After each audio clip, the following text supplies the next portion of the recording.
It's time for Shawn and Maya in the morning. Quick pitch to Walter, looking for the record, cuts back, he's got it, he's out of it at 25 and the 26-yard line. Walter Payton becomes the National Football League all-time leading rusher.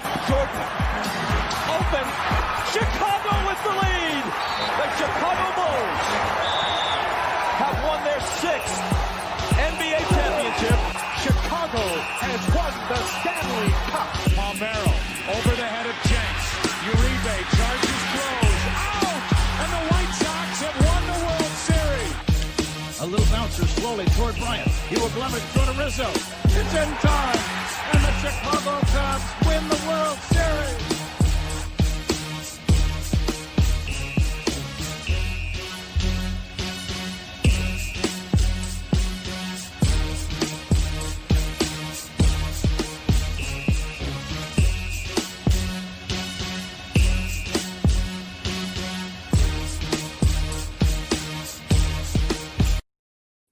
What up, what up, what up? Welcome to Shawn and Maya in the morning.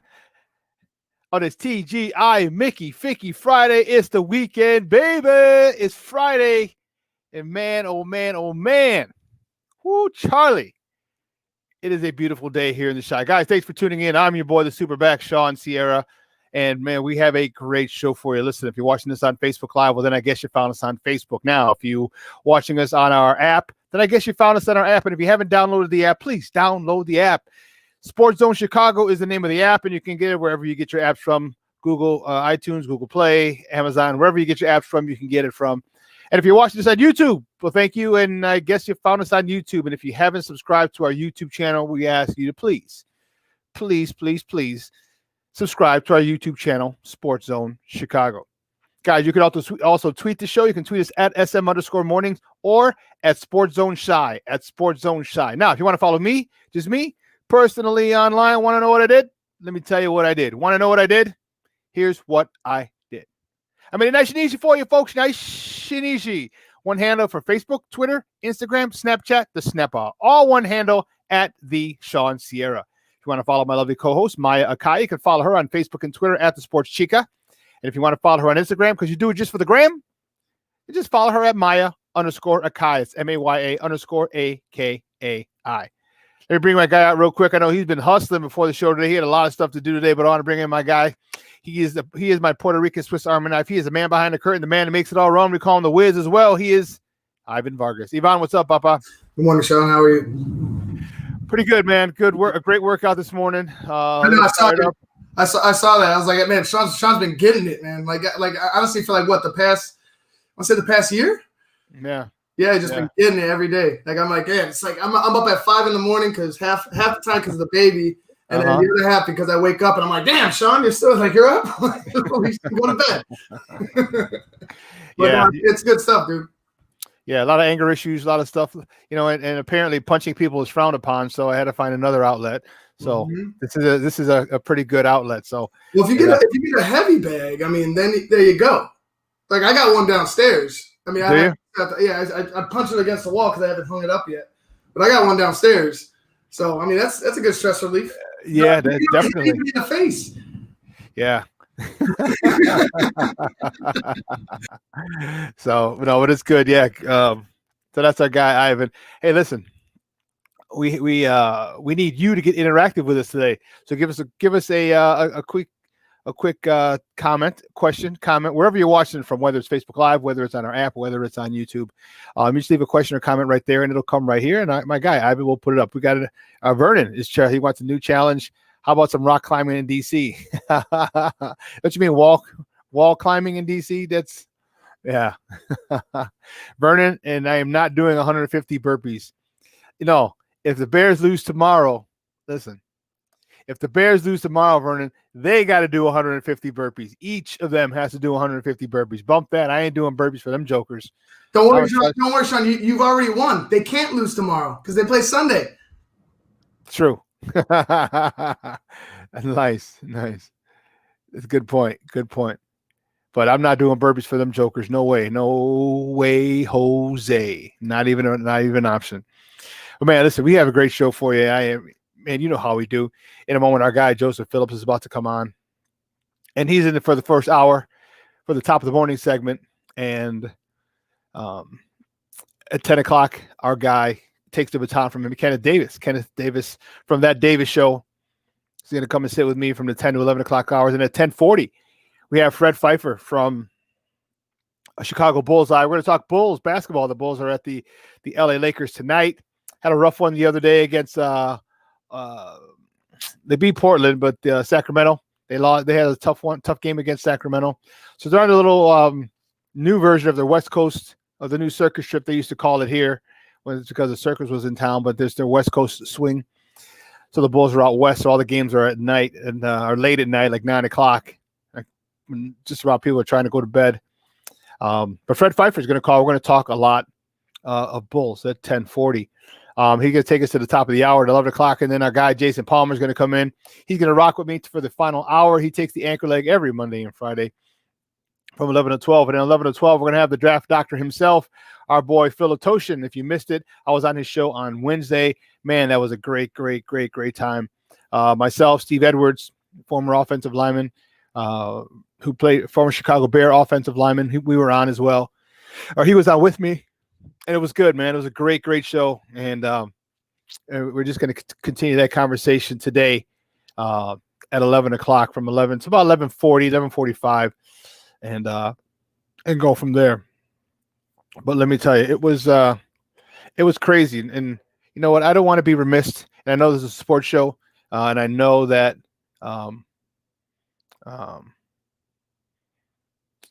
there's a lot of heavy things going on in the world today. All right. And I would be remiss if I didn't talk about, or at least mention, the riots in DC. Okay. It's really funny. It's really funny how people think because you're an athlete or because you're a former athlete or a coach or whatever that you're not educated. Okay. People assume because you're professional athletes that your intelligence level is low, or you don't know a lot about various topics other than sports. You know, we've had those things where LeBron James was just told to shut up and dribble. And you know what was going on in DC was just atrocious. Just atrocious. You know, if I ever, if I ever hear another person bitch and moan about Colin Kaepernick kneeling in silent protest, I swear I might lose my mind because I might slap somebody. Okay? The protests that they had in D.C. turned into little riots. They broke into the Capitol building. They looted. They stole things. They broke things. People died. Thugs. Just straight thugs. Just straight thugs. You know, and the fact of the matter is, if you never believed in white supremacy, if you never believed in white privilege, just take a look at what happened in Washington, D.C. You know, when they had, and I posted this on Facebook, when they had the Black Lives Matter rally and the protest down in D.C., which was peaceful for the most part, you had security or you had the armed forces in complete riot gear standing on the steps of the Capitol, not even to let people up there. Okay. They knew they were coming. It was incited by your president, for those of you who voted for him. And by the way, Latinos for Trump, you are not invited to any more carne asadas this whole summer. You are not. You're done. You're done. And don't ask for a damn plate. Don't ask to bring you some. No. All the Latinos for Trump, you can go to hell. You can go to hell. Don't ask. I'm telling you, don't ask for all the carne asadas that we have this summer. You are not invited. All the summer fest, once this thing opens up in Chicago, you are not invited because you look like damn idiots now. I digress. They were incited by 45. And what was really funny is, you know, he gets on TV and says, you know what, go home. You know, we love you. We love you. You just broke in one of the buildings of our government and raided and looted and broke. That's our building, though, Shawn. That's our building. That's our building, though. You know what I'm saying? Like, that's our building. Our tax money goes to funding that shit. So like I don't really necessarily have a broken heart for the building and shit that's stolen. My care is, look at what the hell that these people did. You know what I mean? There's a young girl that died because of this stupid shit. That's my like as far as the building and like we just watched an entire summer of buildings being burned to the ground and people freaking out. Nothing was burnt to the ground here. Was it wrong? Hell yeah, it was wrong. Anybody that screwed around in there should be prosecuted. But this wasn't like the end of. I feel like every event now gets so blown out. Like, it gets so like magnified that it's become, oh, this event is now Pearl Harbor. We've heard people in the media compare this event to Pearl Harbor and D-Day and stuff like that. That's an extreme. To me, extremists on both sides are the problem. The extremists on both sides can get the middle finger, in my opinion. You know, it was embarrassing. You know, when you sit there and here you talk about the ironic part. This is hilarious. This is hilarious. You saw black folks and Hispanic folks sitting back just watching with an amazement, just saying, wait a minute. Aren't you the same people who claim that blue lives matter? Isn't that the narrative that most people who follow this president shout from the rooftops? Blue lives matter, black lives matter, blue lives matter, blue lives matter. And now you're beating up the cop. Now you're fighting with the cops that you say their lives matter. I just thought that was quite interesting. And we're over here just like, man, you have popcorn just watching it like, oh my God, what's going to happen? You know, unfortunately, there are 4 people who are dead. One woman was shot inside the Capitol. If you haven't seen the video, don't. It's pretty jacked up. I got to see it. I'm kind of morbid like that. You have to watch it. I think you have to see it. Like not to be morbid, but watch that. That's what happens. That's reality. You know what I mean? I think I don't. It might be a little morbid, but it is what it is. I think people need to see that because those are the consequences of actions. You know, I had an argument because I just said, "Oh well," and someone came at me and said how insensitive someone's died, and I said, "Look," I said, part of my cavalier attitude, but you don't go storm a federal building, break shit, okay, and expect there to not be some consequences. Okay, you can't. That's not what you do. Okay, that you talk about white privilege. You go in there and you expect nothing to happen to you. And you know what? The sad part is they had a black dude we all saw the video where first of all the cops let him in. The cops took down the barricades, let the people in, let them walk to the Capitol building. If you haven't seen that, believe me, it's all you can find it. They literally escorted them to the steps of the Capitol building. They went upstairs, and then they had the black security guard.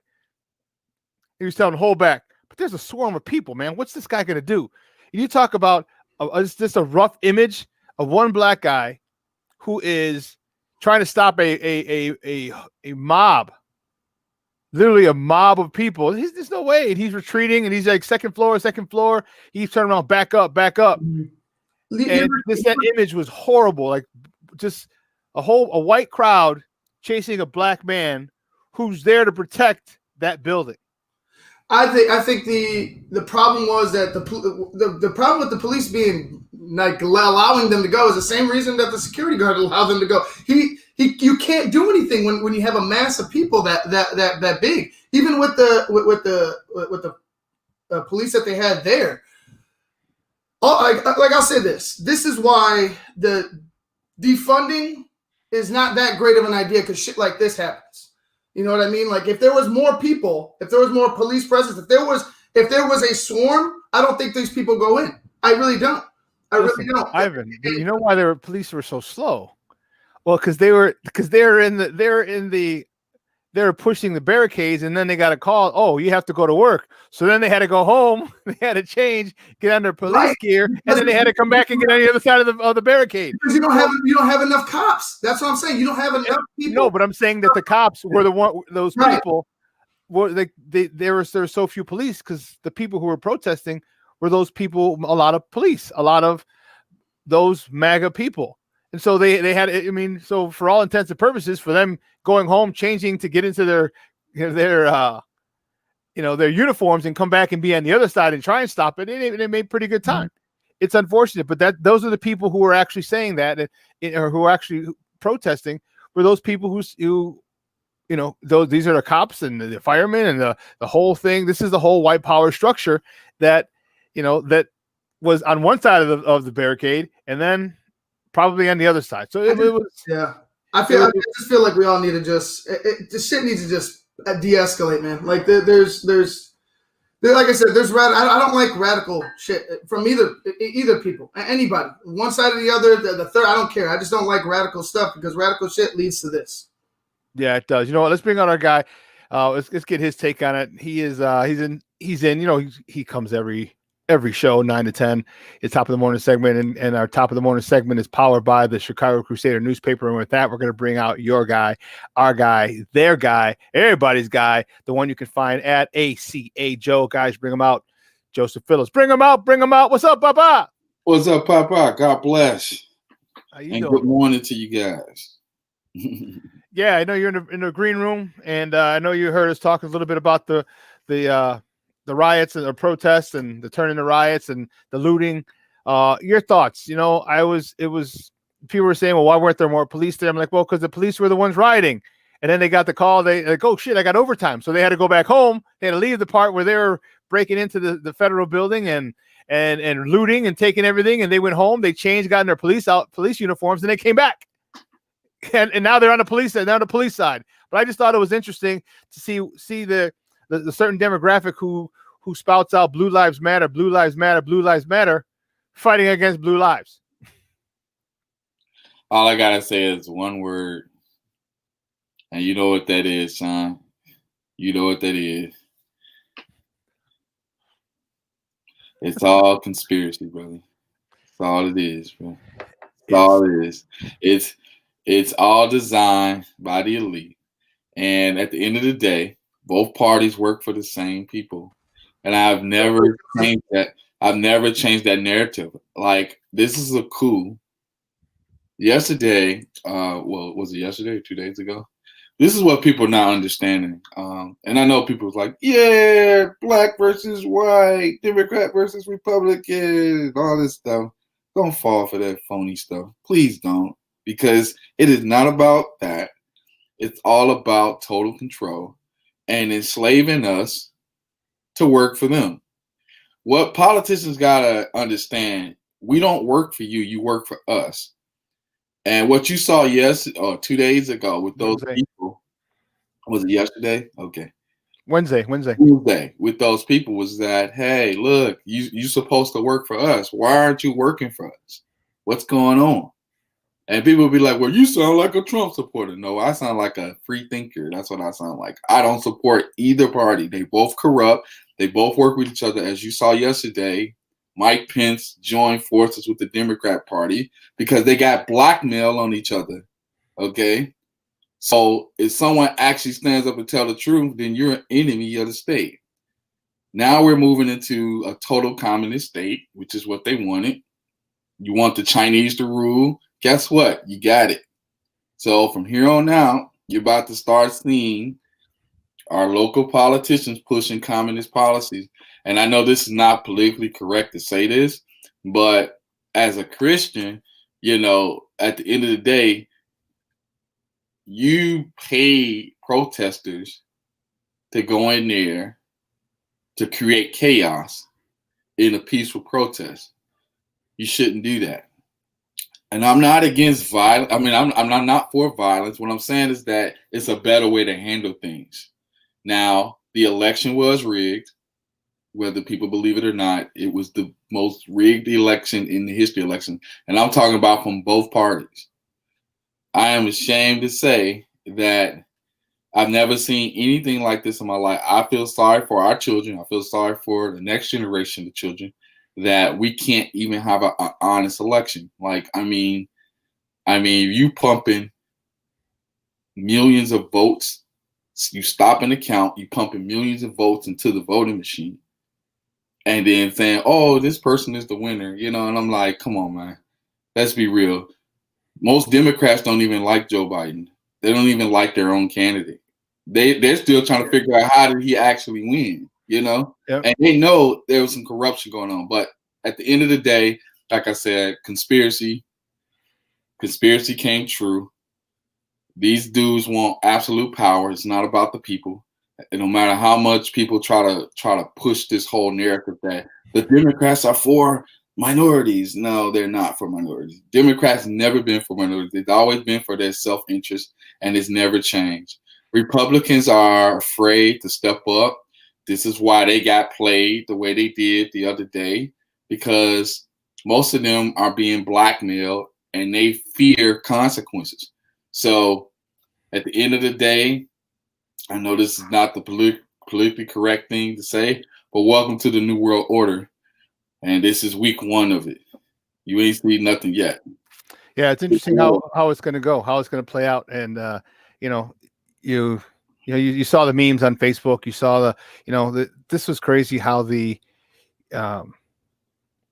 country just turned. I mean, it was bedlam. It was bedlam. It was insanity.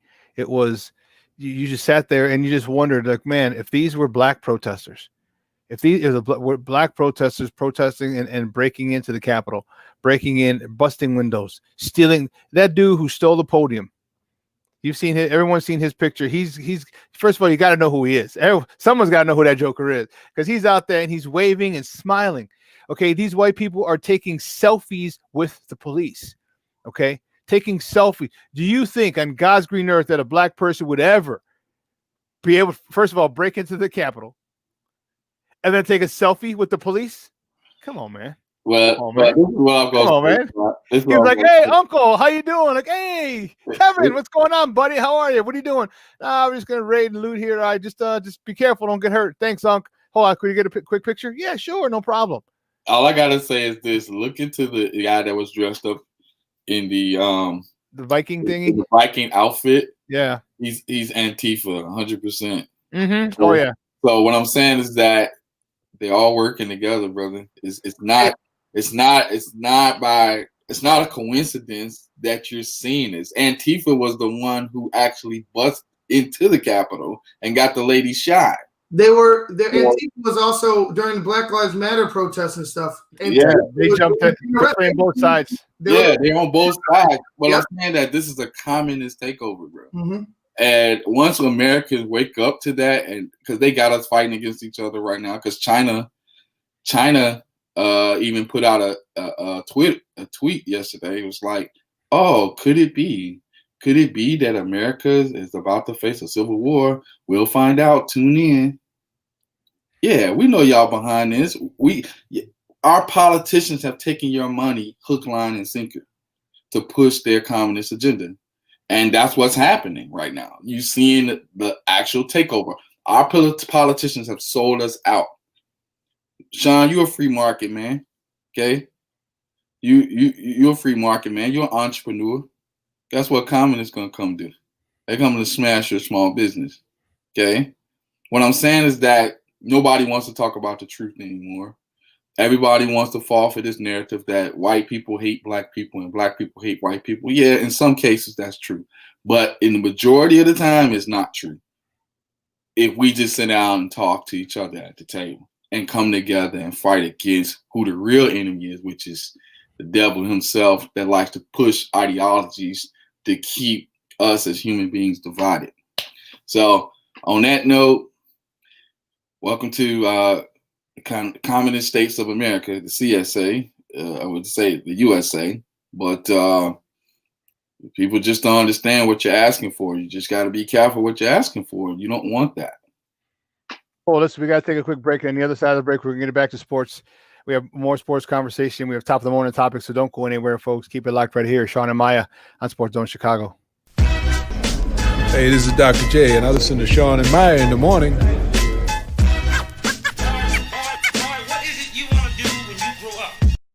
AutomotiveMap.com presents the Sports Flash on 1330 and 95.9 The Zone. The Bears take on the Saints in wildcard action this Sunday. Chicago now heading in as 10-point underdogs. At Thursday's practice, Roquan Smith sat out with an elbow injury. Darnell Mooney out with an ankle injury. Jalen Johnson was limited dealing with a shoulder injury. The Bulls take on the Lakers tonight. It'll be an 8 o'clock Central tip-off. LA had a 4-game winning streak snapped last night, falling 118-109 at home to San Antonio. Chicago's 1-1 on their 4-game road trip so far. They opened things up with a 111-108 win at Portland and fell to the Kings on Wednesday 128-124. After tonight, they stay put in Los Angeles and play the Clippers on Sunday afternoon. Back home Tuesday night against the Celtics. Just a couple of days till the Blackhawks get underway. They open up the season at Tampa on Wednesday night. This update brought to you by the Score app. Download the free Score app today. It's one of the most popular sports apps in North America. Chuck Sanders, that's the Sports Flash, 1330 95.9 The Zone. New year, new budgets.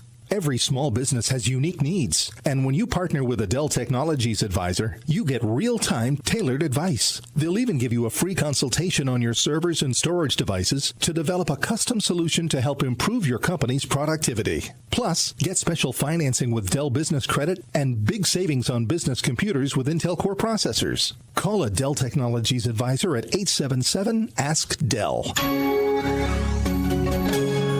Want to hear something amazing?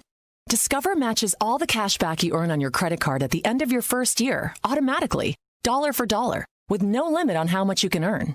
Extra cash? Come on, how amazing is that? In fact, it's even more amazing when you realize all the places where Discover is accepted. 99% of places in the U.S. that take credit cards. So when it comes to Discover, get used to hearing yes more often. Learn more at discover.com/yes. 2020 Nielsen Report. Limitations apply.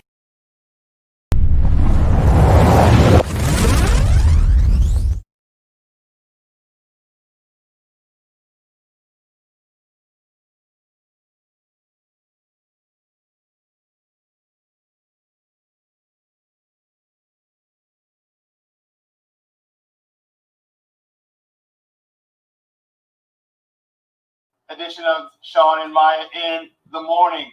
What's up, guys? Maya, how we doing? Good morning, everybody. Are you ready for some S&M in the morning? This is the preview week, which means Monday through Friday, this week only, we're here from 7 a.m. to 9 p.m. and kicking off the Dream Week on Martin Luther King Day, which is January 15th, for those who do not know that. We'll go back to the full 3 hours, 6 a.m. to 9 a.m. right here on WKTA, 95.9 FM, 1330 a.m. The Zone. Wow, Maya. A lot of things have changed. We talked about yesterday. 2018, every January 1st brings change, new change, and guess what? That doesn't stop here at the radio station. You know what? I'm very excited that our first day of the show is today. Big change for the radio station. I'll tell you what, guys, we're gonna have some fun. We're gonna play some music. We're gonna have top-notch sports conversation because you know me, the super bag. I don't pull punches. I give it to you straight, no chaser. You know what? Neither does she, and I think that's why we work so well together. We tell our opinion, and that's it. So we're definitely gonna want you to get involved. It's gonna tell you what, it's the start of a new era. And so what we're gonna do to get you guys acclimated, we're gonna start off every show with some topics from the night before, or just kind of in general you want to talk about, and open it up to the phone lines. Open up the phone lines later for you in the show, and we're going to talk about some of the most pressing things going on, or important things going on in sports today. Guys, that was 3 years ago today. Wow. That was the first episode of Shawn and Maya in the morning. Happy 3-year anniversary to you guys. Thank you. That was from WKTA Studios out in Wheeling, 1330 95.9 FM. Then it was crazy. Leading up to that was insane. How that all came about. Joseph, I'll have to tell you about all that another time, but it was quite interesting how that all came about. We were very fortunate. But today is the third anniversary, the 3-year anniversary of the very first Shawn and Maya. You see, I'm wearing the old school logo, the shirt and everything of Shawn and Maya. So it was Wow, 3 years Maya and I have been doing this, and we look for quite a few more, and just move to bigger and better things. We're happy to have you involved, Joseph. We're ecstatic to have found Ivan and have him join forces with us. Because man, I'm telling you, this dude. That's why I call him my Puerto Rican Swiss Army knife. He is the whiz, the man behind the curtain. Pay no attention to the man behind the curtain. But he makes it all run smooth, man. And we're fortunate to have all the people that contribute, and we're fortunate. We're grateful, and we're truly thankful. We're truly blessed. So 3 years ago today is, yep. Maya and I, it all began. It was all a dream. I used to. Oh. But anyway, let's get back. I don't want to get all sentimental. Let's get back at it, baby. The first top of the morning topic: the Bears. The Bears play this weekend in Nolens. They're probably heading out there tonight or tomorrow in a Sunday wild card matchup. Take on the New Orleans Saints. Now, the Bears have a chance. The Bears definitely have a chance to win this game. It's a situation where they're going to have to play an almost perfect game. I told you, take out Drew Brees. Go after his ribs. You can't hit him in the head anyway, so good. Aim a little lower. Aim in his ribs. And I don't want you to puncture his lung and make him die. I just want him out of the game, period. And, this is a good time for Mitch to step up. Mitch, this could be your last game as a Chicago Bear. I don't think this is his last professional game. I think he'll get picked up somewhere else if he doesn't come back, if the Bears don't re-sign him.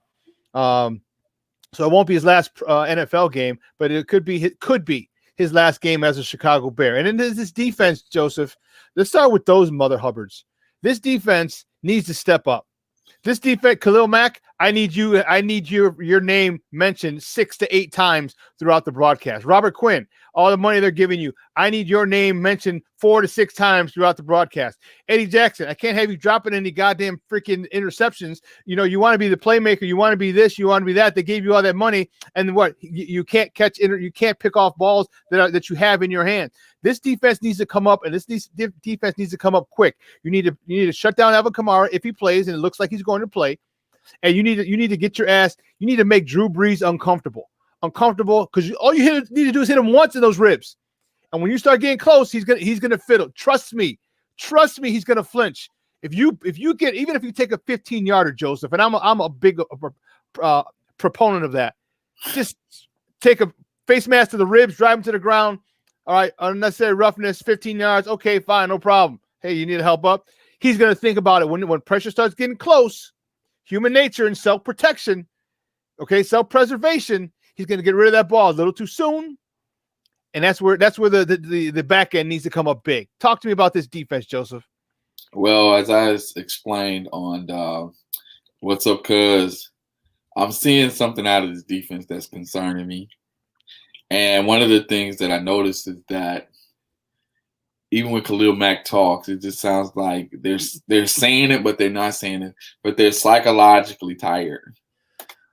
And I'm saying this because I think that I don't know if they're trying to pay back the offense by saying, hey, look, we've been carrying you guys for 2 or 3 years.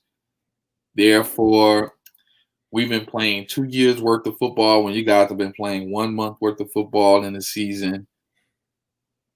Should we put our bodies on the line for you? That's their mentality. Nah, come on, Joseph. Not now. It's playoff time. Here's the deal.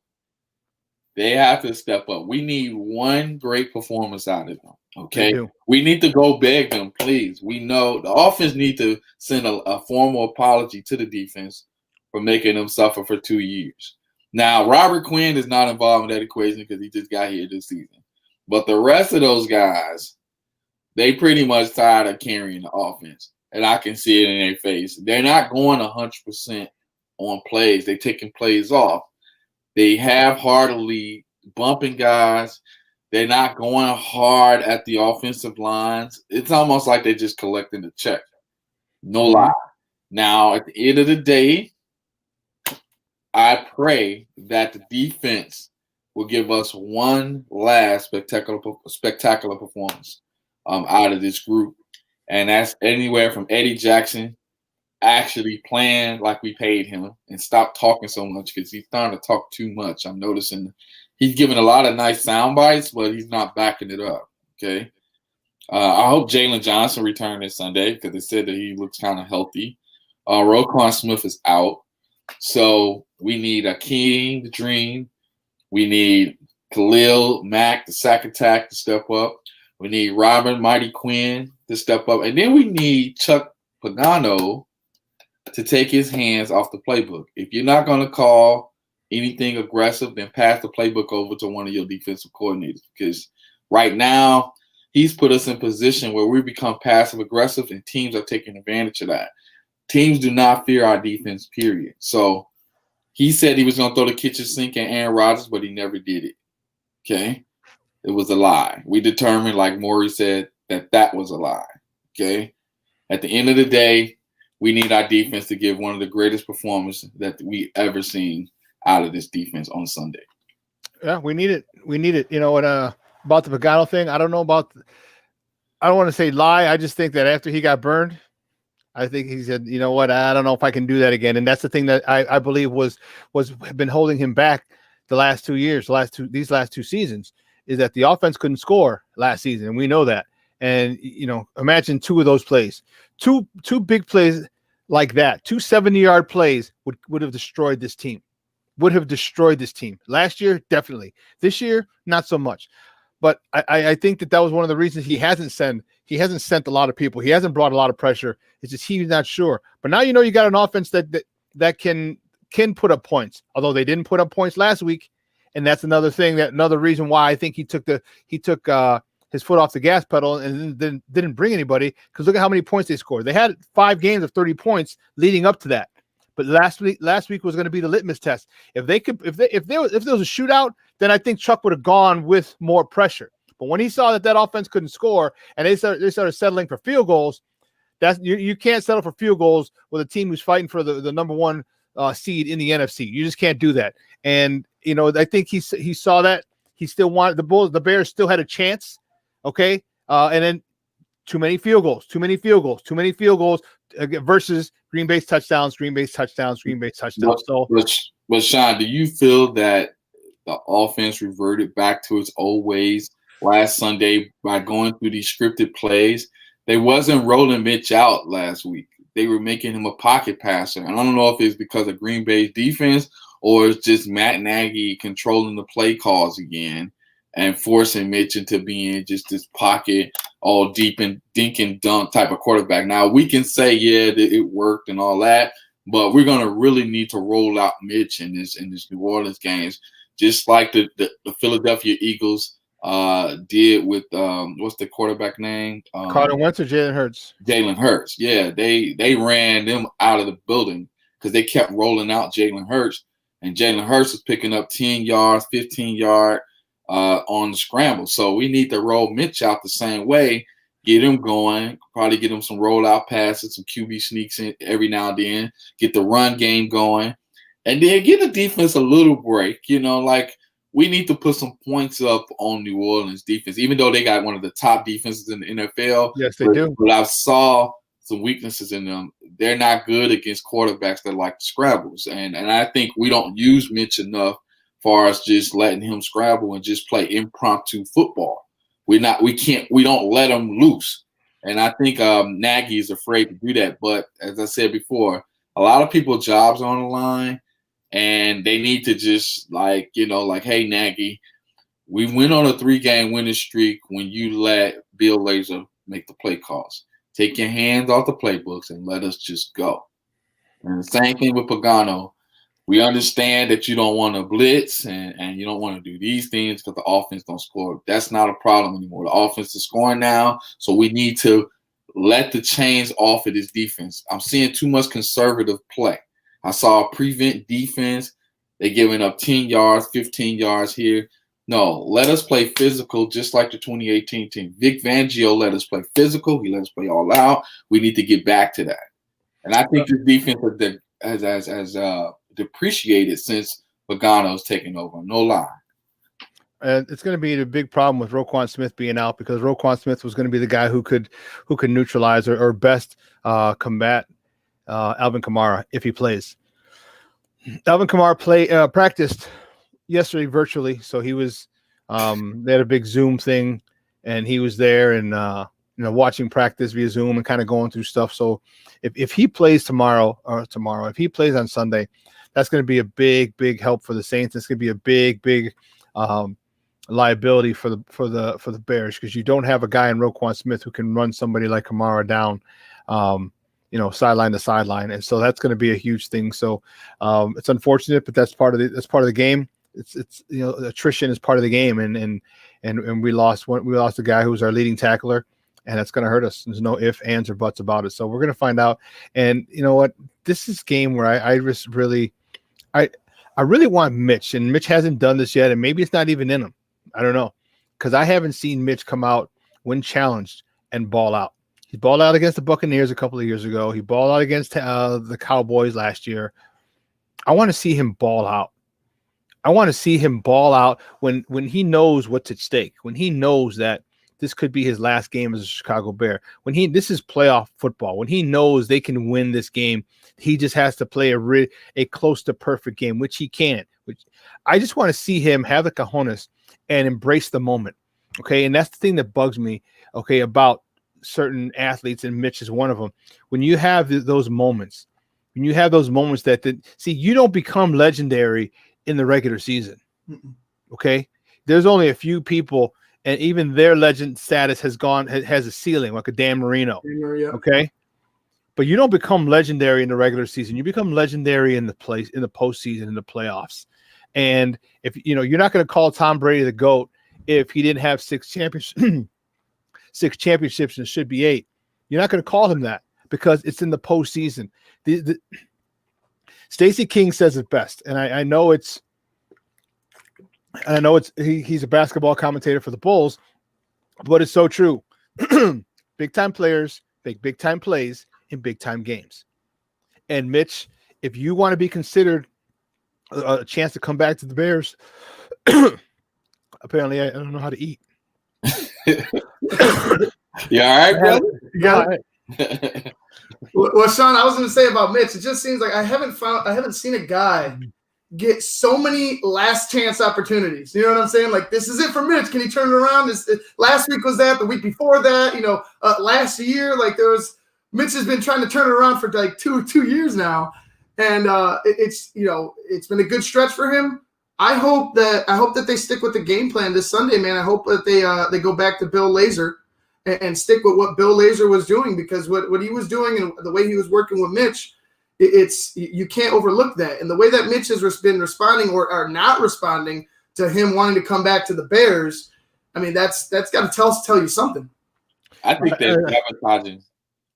And I'm not trying to go at anybody like far as coaches, but it seems like they're sabotaging Mitch, man. What Nagy is doing is pretty much sabotage. Okay, you're still angry at the fact that we, the fans, asked the play calling to be removed from your hands. But no, you went home and looked in the mirror, and instead of saying, you know what, this is a good idea, you went on and threw a fit. You went home and threw a tantrum. And now, slowly but surely, you're creeping back into the play calling, and you're creeping back and putting your hands back on the playbook. And then you're starting to see the offense slowly digress. So what I'm saying is that now we got to send a message again. The fans need to put pressure on the media. Leave the play calling alone. What part you don't understand? You are not invited into the play calling room. Yes, you are the coach. Only thing you should be doing with 2 minutes before game time, you should go to the defense locker room, go to the defensive side, say, hey, are you guys ready? Okay, we're ready. Then you go to the offensive side and you say, hey, guys, are you ready? And then they say you're ready. And then you go out on the field and then you let your coaching staff do their jobs. But unfortunately, he's not going to do that because he feels he's the mastermind. And as you say, we're going to keep coming up 4th and short every time because of this guy. Yeah, it's and that's why I don't think the Bears have a legitimate shot, because what you're doing is you're confusing Mitch, and Mitch doesn't take a lot to confuse Mitch. And I said it before, you can't serve two masters. You can't call plays according to one play caller and another play caller in the same game. The philosophy is different. You might have the same plays, okay, that you're choosing from, but the philosophy is different. But the flow of the plays is going to be different. So he needs to step back, which he won't, and that's his issue. His ego is going to be his downfall. It's going to be the downfall of the Chicago Bears, and it'll probably be his downfall. And truthfully, if they get eliminated, and I know JJ Stankovic, we had him on here the other day. He said he's good and he's not. Nagy's coming back. I say, man, if they lose this game, I say fire him, because the only issue is he's going to continue. He has crept back into play calling, okay, and it's evident now. It's evident. You don't think it's going to be worse next year? You don't think he's going to go back to full control? I mean, Laser's probably going to want to get out of here because he can't call plays. I mean, yeah, he's collecting a check, probably a nice 6-figure check, but nonetheless, you still want to be paid for your contributions. And if Nagy's calling the plays, what contribution truly does an offensive coordinator have? Right, and it's just like in that Green Bay game. I saw him I know this was Nagy because he's so like, I don't know what's wrong with him, but mentally, this brother, we're in the beginning of the game and you're trying to show up Green Bay on these little trick plays. Why? Okay. You haven't even won the game yet. What are you trying to do? It's just like when he started off, when he first got here, he started out the game with the T formation in honor of George Halas. I understand that, but you still got 4 quarters to play. Okay. And we end up losing that game anyway. So it wasn't honoring George Halas by losing. Okay. What I'm saying is that if you're going to pull something off like that, you better have some dang on good plays to back that up. But when all your plays are trick plays, you're a one-trick pony. I'm sorry. At the end of the day. Yep. And I'm telling you, that combo, the play calling combo of Nagy and Laser is just not going to work. It's not going to work. It doesn't work for Mitch. It doesn't work for this team. It just doesn't. It just doesn't work. Well, the next top of the morning topic: the Bulls take on the Los Angeles Lakers tonight at 9:00 out on the left coast. They're going to be hanging with Snoop. West Coast. They're going to be hanging with Snoop and them and Dre. Oh no, Dre had the aneurysm. Sorry. Hope he's feeling. Shout out to Dr. Dre. Hope he's feeling better. But our Bulls, they're coming off a loss to the Sacramento Kings, and this is a game that I think the Bulls definitely want to get back on to right the ship. But I think I don't know if the Lakers might be a little too strong for our Bulls, our young Bulls who are finding their identity, and trying to get comfortable with Billy Donovan as their head coach, and just trying to find out who they are this year. I think the Lakers might have the upper hand with LeBron and AD, and I just think the Lakers might be a little too strong because they are, if you don't remember, the reigning champions. Yeah, they are the paper champs of the NBA. I got to give it to them. But at the end of the day, the Bulls are struggling, like you said in one of the shows. They're struggling with team defense right now. Like, for example, I saw Wendell Carter Jr. in the drop coverage. He's dropping back too far on the switches, which allowing three-point shooters to get a good look. And I think he's confused of the fact that you're only supposed to drop coverage on shooters that have very low percentage from beyond the arc. You don't supposed to drop coverage on the top players that can knock down a three, like a Steph Curry or a Buddy Hield. You see what I mean? Which pretty much ended the game on, what was that, 2 days ago? Them losing by 4. Them giving up that 4-point play. He's supposed to switch with Garrett Temple, but he was so far back. Buddy Hield had a clean look at the basket. That can't happen no more. And actually, Wendell's been doing that all season. Stacey King has been addressing it during the game that Wendell's dropping back too far. He needs to come up and close out on the shooter. Forget it. Give up the layup. I'd rather give up 2 points than to give up a 4-point play. You see what I mean? So Wendell has to make those adjustments. Even though he had a monster game, he had 17 rebounds. I have to give it to him. He had 17 rebounds last game. But you cannot keep doing that. Now, with the Lakers tonight, hey, I know LeBron and them are going to be thirsty after losing to the Spurs last night. At the end of the day, I still think we got a chance to beat them if we play team defense and make our shots. The Lakers are not intimidated. I'm telling you, they got off because of the COVID-19, and a lot of teams wasn't prepared. While teams were at home respecting the COVID orders, LeBron had his team out there practicing. So the league is starting to catch up to that now, and people do not fear the Lakers. I'm sorry. I agree. The COVID championship will have an asterisk by it, and that's cool. But I do think this is a game that they can get. They're coming. It's the second game of a back-to-back. The Bulls had a day off. The Lakers it's the second half of the back-to-back for the Lakers. So there is a chance that they can sneak up and grab this game against the Lakers. If they can, that'd be perfect. I think that would be awesome. I'm looking forward to them doing that. Kobe White's really stepping into his own. He had 30-something points, 36 points the other day in the loss. But you know what? I'll tell you what, he's going to start – once he starts feeling – the kid's still like 19, 20 years old. The kid's still – he's a kid. Yeah. He's a kid. Can't even drink legally. And he's already reached 1,000 points already. That's pretty good. It hasn't even been a year yet, So that's really good. I think he's going to be – his star is rising. I think as he gets more comfortable scoring, I think he's going to like that.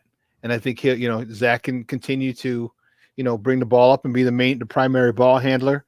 But now you got Kobe White, a guy who's starting to feel himself, starting to come into his own. And you know what? When you get kids like that, and you get young kids like that who have that talent, you can't stifle him. If he feels like he's coming into his own, then you're gonna have to let him go. I mean, sure, Zach could be, hey, this is my team, flourish, but I take the last shot. If I were Zach, I'd say, hey, listen, you take the last shot. Right. You take the last shot. Why? Because I need you to be comfortable late in the season, because if you think big picture, okay, if Zach's the guy who takes all the last shots now, what happens if Zach fouls out later in the season and they need a big shot? What happens later when you need a game to get into the playoffs, or you're in the playoffs? This is what LeBron has done. Remember, he did it with Kyrie, and it was to the point where Kyrie didn't understand what LeBron was doing. LeBron really laid back in the cut and let Kyrie become the man, because now if you can get to that level and you have that confidence to take that last shot, well, guess what? Now there's two of us who are like that. Now who are they going to double team? Hold on. Hold on, Shawn. LeBron James has always been scared of the moment. Okay, Kyrie took that moment over. Let's get that straight. He closed those games out. Now LeBron was shying away from the. No, LeBron. That's the whole purpose. LeBron, even Kyrie has told LeBron what LeBron did, and believe me, I wasn't a big LeBron fan back in the day. But what LeBron did is saying, "Hey, you're talented enough. You do it." Okay, because now at the end of the season, now we have two legitimate guys who can hit that key jumper, who can hit the shot. Yes, that's what LeBron does. He lets you build your confidence in the regular season because he knows you're going to make the playoffs. But he needed somebody who can be as deadly as him. And yes, LeBron needed a closer. Okay, and he's not a closer, and he knows that. No, Come LeBron, on, man. LeBron. Dude, trust me, I am not. I'm Team Jordan forever. Let's not get it twisted. But don't sleep on what LeBron James has done, what he is, and I respect his game. I still don't think he's better than Jordan, but that doesn't mean he's still not a phenomenal player. It doesn't mean he's still not the best player in the NBA today. Okay, it doesn't mean that. It just means that he's not Jordan. And I think that LeBron has hit plenty of game-winning shots. He's hit plenty of tough shots. LeBron, he's seasoned, dude. He's 34, 35. He's been there. He's played 200 plus more games than most people. Okay, what I'm saying is that by default, he's been given so many opportunities to succeed, and I'm not trying to hate on him or anything like that. But you are. He's a fraud, man. I'm sorry. I'm not gonna stand up here and pretend like this dude is a closer, and he's not. Kyrie closed out those games for him, just like Dwayne Wade closed out those games for him when he was with Miami, and Ray Allen did the same thing. It's just the truth, man. And most sports writers know that. Man. You know, Shawn. Come on, Shawn. I know you know listen. You have to understand when you're in. So you're saying Mike's not a closer? I mean, who hit the most important shot in Chicago Bulls history? No, I never said Mike. No, I asked you a question. I didn't accuse you of that. I asked as a question. That's a question, not an accusation. Yeah, Mike is definitely a closer because he wasn't scared to miss. He wasn't afraid to miss. But even at that, he hasn't taken the most important shot in Chicago Bulls history. John Paxson did. John Paxson. So tell me another shot that's more important that gives the Bulls a three-peat when there's only three teams in the history of the NBA who won 3 titles in a row. The 98 Bulls. But they wouldn't have gotten that. Jordan closed out against Russell and broke his knees. But you don't have that, Joseph. You don't have that until you have John Paxson. You don't have it. John Paxson happened first. But John Paxson wouldn't be put in that situation. Jordan would have scored 40 of the team's 90-something points or 100-something points. The fact that Jordan was comfortable and he had people that he can rely on who had a better shot and who allowed to, and this is why this is what LeBron does. LeBron does people like Kyrie get to the point where you have confidence to take that last shot. Mike wanted people, and if you listen to the documentary, Mike said once him and Paxson got into a fight, he's like, now I trust Steve Kerr too. Now that they got into a fight, now I trust you because you're going to stand up. You're not going to back down from anything. LeBron is all for himself, man. He not like Michael. Michael was trying to win. LeBron trying to push his brand. Bottom line, I hope this brother after he retires, I hope he finds out that you're not fooling anybody, okay? Sorry. Shawn, I respect you because you a super back. You put in the work. You took the pain. You play with who you have to play with. This dude is a scary cat. He runs to every team. He stacks the deck. And then he's talking about respect my name. Respect my name. Bro, please, okay? Get out of here with this food. Well, I'm not going to get into a Jordan LeBron debate because there is no debate.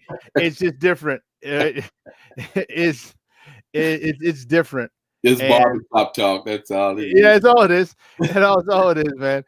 And you know what? Unfortunately, we got to go. Hey, listen, man.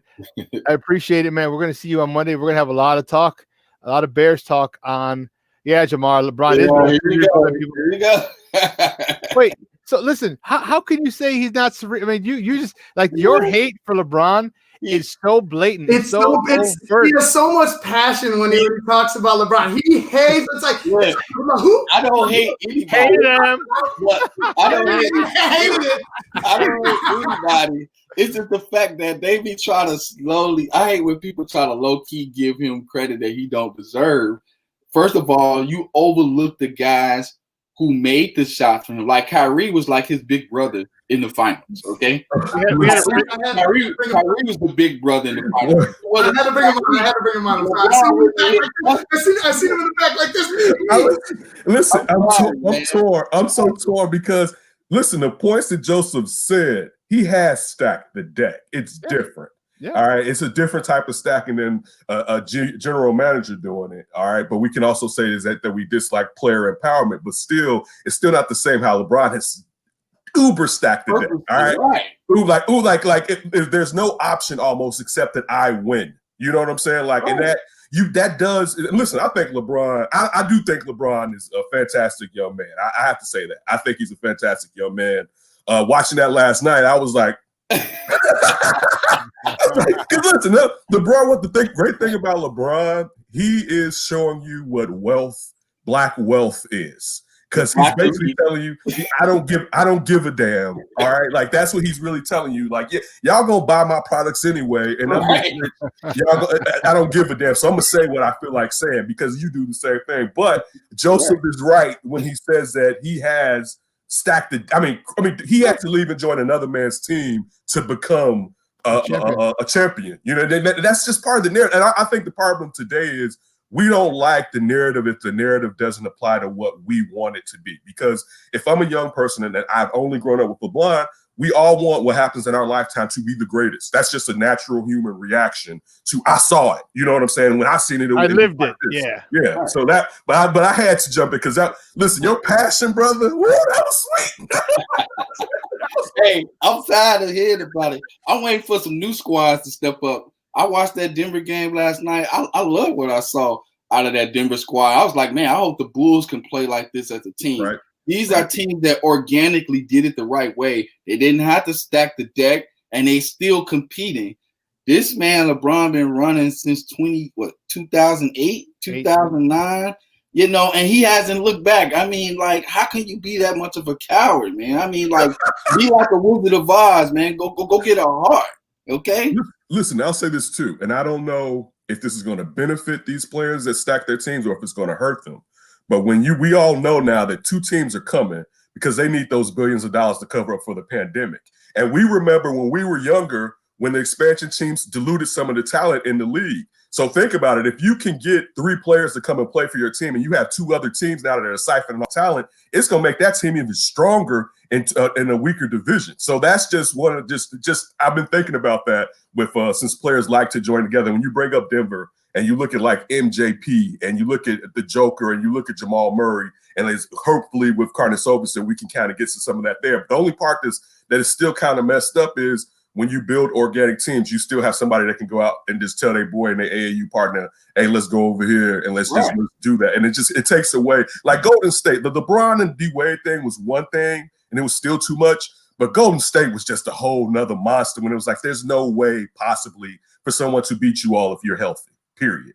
Right. And it takes away from the competitive nature. Can I say this last thing to Kenny and Shawn and Ivan? Look, bro, another thing y'all need to look into, which is probably going to come out after his career is over, is PDs. It's PDs. Okay. Yeah. My whole thing is this, man. If you want to win that bad, if you want to cheat that bad, go ahead. Okay. But don't come knocking at my door. It's just like the old mamas used to say. You want to sell drugs in the neighborhood and do all this stuff. Okay, when the police come, I was about to say, don't you call me. Come knocking at my door. That's all I got to say. And I'm out. Joseph. Just the hate. The LeBron hate is real here on Shawn and Maya in the morning on SportsZone Chicago. The LeBron hate is real, man. Oh man, Joseph don't even want to give him he doesn't want to give him any credit for the title he won in Cleveland when he came back. He's like, he stacked the team. Like, no, Kyrie was already there. He didn't have to go get him. Oh, he traded for Kevin Love. First of all, Kevin Love was what? Kevin Love did how big of a piece was Kevin Love? That was his fault, though. How big of a factor was Kevin Love in that championship? Come on, stop it. Man had 5 different lineups that he traded for. That had nothing to do with Kyrie. If he's trading for these people, that means the other people ain't working out. So that means that if he's trading for, that means the general manager don't even have a job. What I'm saying is that at the end of the day, players run league. He's the one who's been orchestrating. He orchestrated the New Orleans trade. Yep. He got David Griffin hired at New Orleans so they could trade Anthony Davis to the Lakers. That's some low down dirty stuff. And then the league worked along with him like his brother and gave the New Orleans Pelicans the #1 pick so that they can satisfy their little queen boy. I'm tired of this whole LeBron James stuff. He's a phony. He's a fake. And he keeps trying to compete with Michael Jordan. You're not on Michael Jordan's level. You better be glad you're in the top 10 by the time the end of your career because you're slowly moving out of that. What? I guess Joseph's not writing him into the Hall of Fame. No way. He's not going to Hall of Fame. I don't care how many titles he wins. Tell him, Joseph. It's like the steroid era. I'm not counting you, bro. Man, Joseph. That's a hot take right there.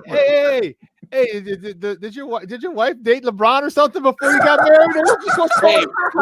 Read what Miguel is saying. Rich Paul got Anthony Davis to leave New Orleans. This man had on That's All Folks. He had a That's All Folks shirt. And don't even get me started on the Kobe conspiracy because that's a whole different level there. I ain't gonna even go there with that. Dude. Can we do Kobe conspiracy on Monday? Yeah, y'all gonna get me in trouble. I don't even want to go there. The stuff that I know about the Kobe conspiracy, that's just a whole different level. Hey, whole different level. All we need is a popcorn. Right. I'm watching Shawn, I'm watching Joe, something like this. I will give you a breakdown for the ages off the record if you want to go there. I need it.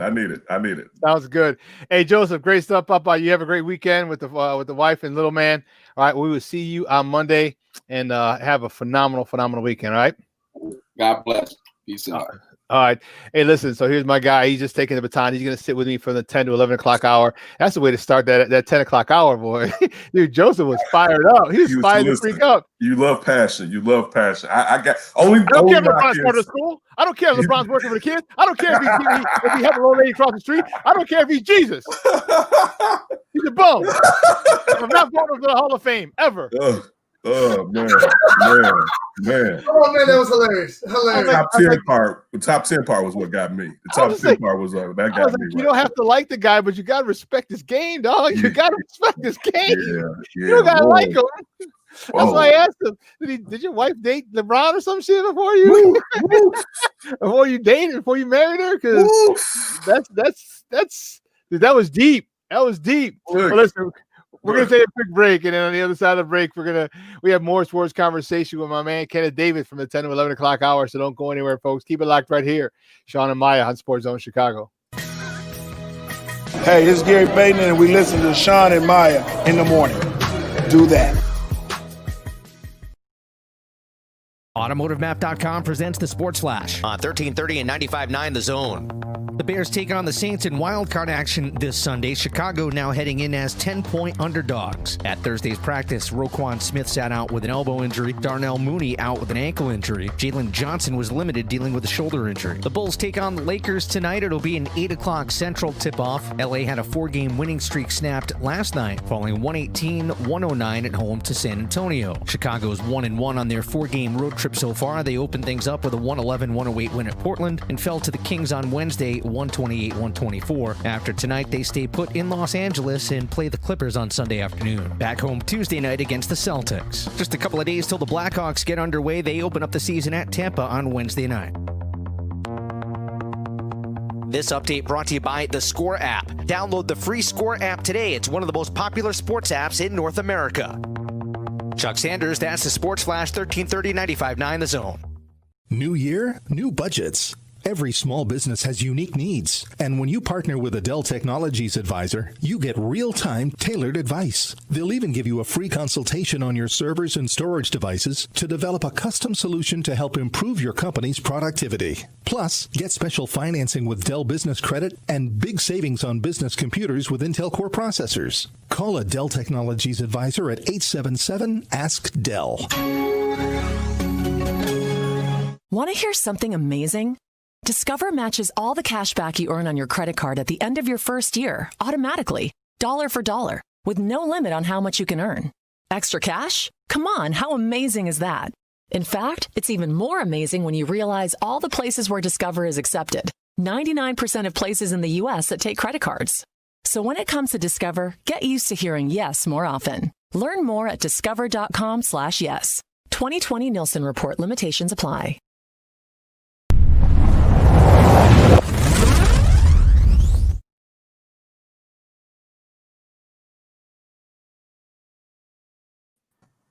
Welcome back to Shawn and Maya. Hey, I just want to say, all I could hear when Joseph was talking, all I could hear is, I'm gonna have you MFers playing basketball and poking play when I get done with you. That's all I'm hearing. That's all I heard. Oh man. Joseph, great stuff, buddy, man. I'm telling you, Joseph, if you're listening out there in the stratosphere, that was good stuff, Papa. That was good stuff. I love when he comes on in this conspiracy theory. I'm a conspiracy theorist. I realize I do a tinge, but I've come to realize that Joseph goes hard with his conspiracy theories. Big time, bro. Yeah, goes hard because I can't wait for the Kobe one. I can't. Yeah. I know Illuminati. I know it's got to go deep. Like it's got to go.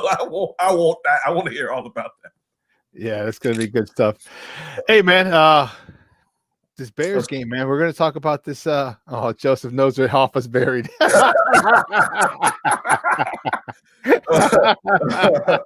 Jamar, you are a fool. That's Jamar Harp. He is the host of one of the hot shows here on SportsZone Chicago, and that's Sports 101. I'll tell you what, if you listen, if you want to learn about sports, like the actual backstory of sports and some players, some figures, this is the show you got to watch. Okay. You know, for those of us who like to, who like to not just see what's up front, and you look at the new shiny tour. He talks about how it got to that point. He talks about the things and the people and then the situations that led things. I mean, his take, or his one of his shows when he talked about the NHL and the influence of African Americans in hockey. Mm-hmm. You know, we look at hockey as a predominantly white sport, and he's like no.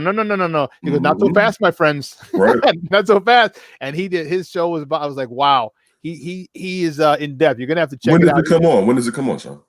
He comes on Wednesdays at Ivan. What time is Jamar's show? Is Wednesdays at what? 8? Jamar's show is from Wednesday nights from 8 to 9. 8. Yeah, Wednesday, set it up 8. So people know. Set it up so people know.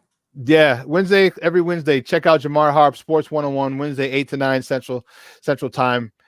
Tell you, he will, man, get your notebooks ready, because this is the type of stuff that you have that you just put in the back of your head, like, so when you're at a party and you're talking and it's like, it's not useless. Like I always say, I'm the king of useless information.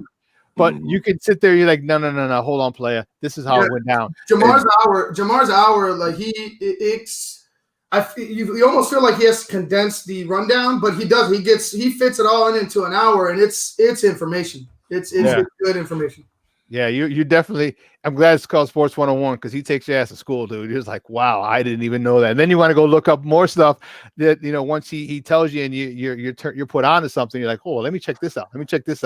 No way. So yeah, it makes guys. Jamar Harp, great guy. Is this the info when you're at a party and you accidentally spit on Rosie Perez that you're spewing out? Yeah. Okay. Yeah. Okay. Listen, I've seen some photos of you. I've seen some photos of you lately, Shawn. And one time, like a barber of mine who's a cool friend of mine, like my second haircut, he told me, he said, I knew you was black by your hair, right? Just saying, he looking at me, he thought, maybe I was something else, but the kinks in my hair, he was like, oh yeah, you black boy, right? Shawn, I see when with the youth pictures out, you got a tight curl right there, brother. It's like, whoa, I would have known. No, like I could go back to first seeing you sitting. The first time I saw you was sitting down by the door, and when it was ICB, like one of the first times I think I seen you was sitting down, and so you had the low cut. But if you had the fro in, I would have known. No, I had some wavy hair, boy. I had some wavy hair. It wasn't nappy, it wasn't kinky, but it was wavy. It had some kink to it, bro. Oh, the kink is listen. You gotta accept the kink. The kink is sexy. I'm fine with it. No, I wish you would have had it, but you wanted more kink. That's why you front on this. I want to smoke and get your ass out of here. Man, that was cool. Yeah, but tell you what, it was a hell of a lot easier combing it. It was easier brushing it and combing it. I'll tell you, without the king, that's for sure. Hey, you saw Bob Thomas, how happy he was to take a picture with the young Superback, didn't you? I saw he was excited. I saw the Nintendo joint, like the whole. Atari 2600. That was Atari. Oh, yes. See, you're right. I forget the age gap right here. Yeah. That had to be Atari. How old? Because you look like he was about 8 when you had the Atari, perhaps 7 or 8. Yep. Yeah, no. I never was an Atari cat, but that counts. It's a little bit before Davis. Yep. So yeah, I'm a Nintendo. Nintendo was my first joint. It's still aging me, letting you know how old my ass is washed. But yeah, dog, these Bears. I was on the show last night telling Ryan that hot take, man. I think it's a good chance they can pull it off. So do I. And I'm not even gonna be scared about it. I mean, like the expectations, of course, is that they should lose. But I mean, if you go back to the game earlier this year, and still Drew Brees was playing in that game. You know what I'm saying? And the Bears basically stifled that offense, and they had to go into OT to win by a field goal. And now the question is, can Mitch basically put up 30 points? You know what I'm saying? Like, that's really the question that you look, because if you can, I mean, I'm not saying that means that you automatically win, because that New Orleans defense is fierce. And you saw what the secondary of the Packers did as far as taking away Allen Robinson. Because think about it, that has to be. I'm not saying they're going to be able to do it, but that has to now be the goal, because you see, if you could take away his blanket, you know what I'm saying, his blankie and Allen Robinson, and even if you try to force Darnell Mooney, and who even knows how healthy Darnell Mooney is going to be, Mooney's going to be after that hit. Because, I mean, I think all of us, after he got hit like that, I wasn't even thinking about his ankle. I was just thinking about that he was just cold-cocked. You know what I'm saying? Like, that was a hard hit. But, yeah, I think the chances are, and I think we've said this in the past, outside of Green Bay, I'm not scared of Seattle, and I'm not scared of the Saints. I'm not saying that means that the Bears will beat them. Those teams are better than the Bears.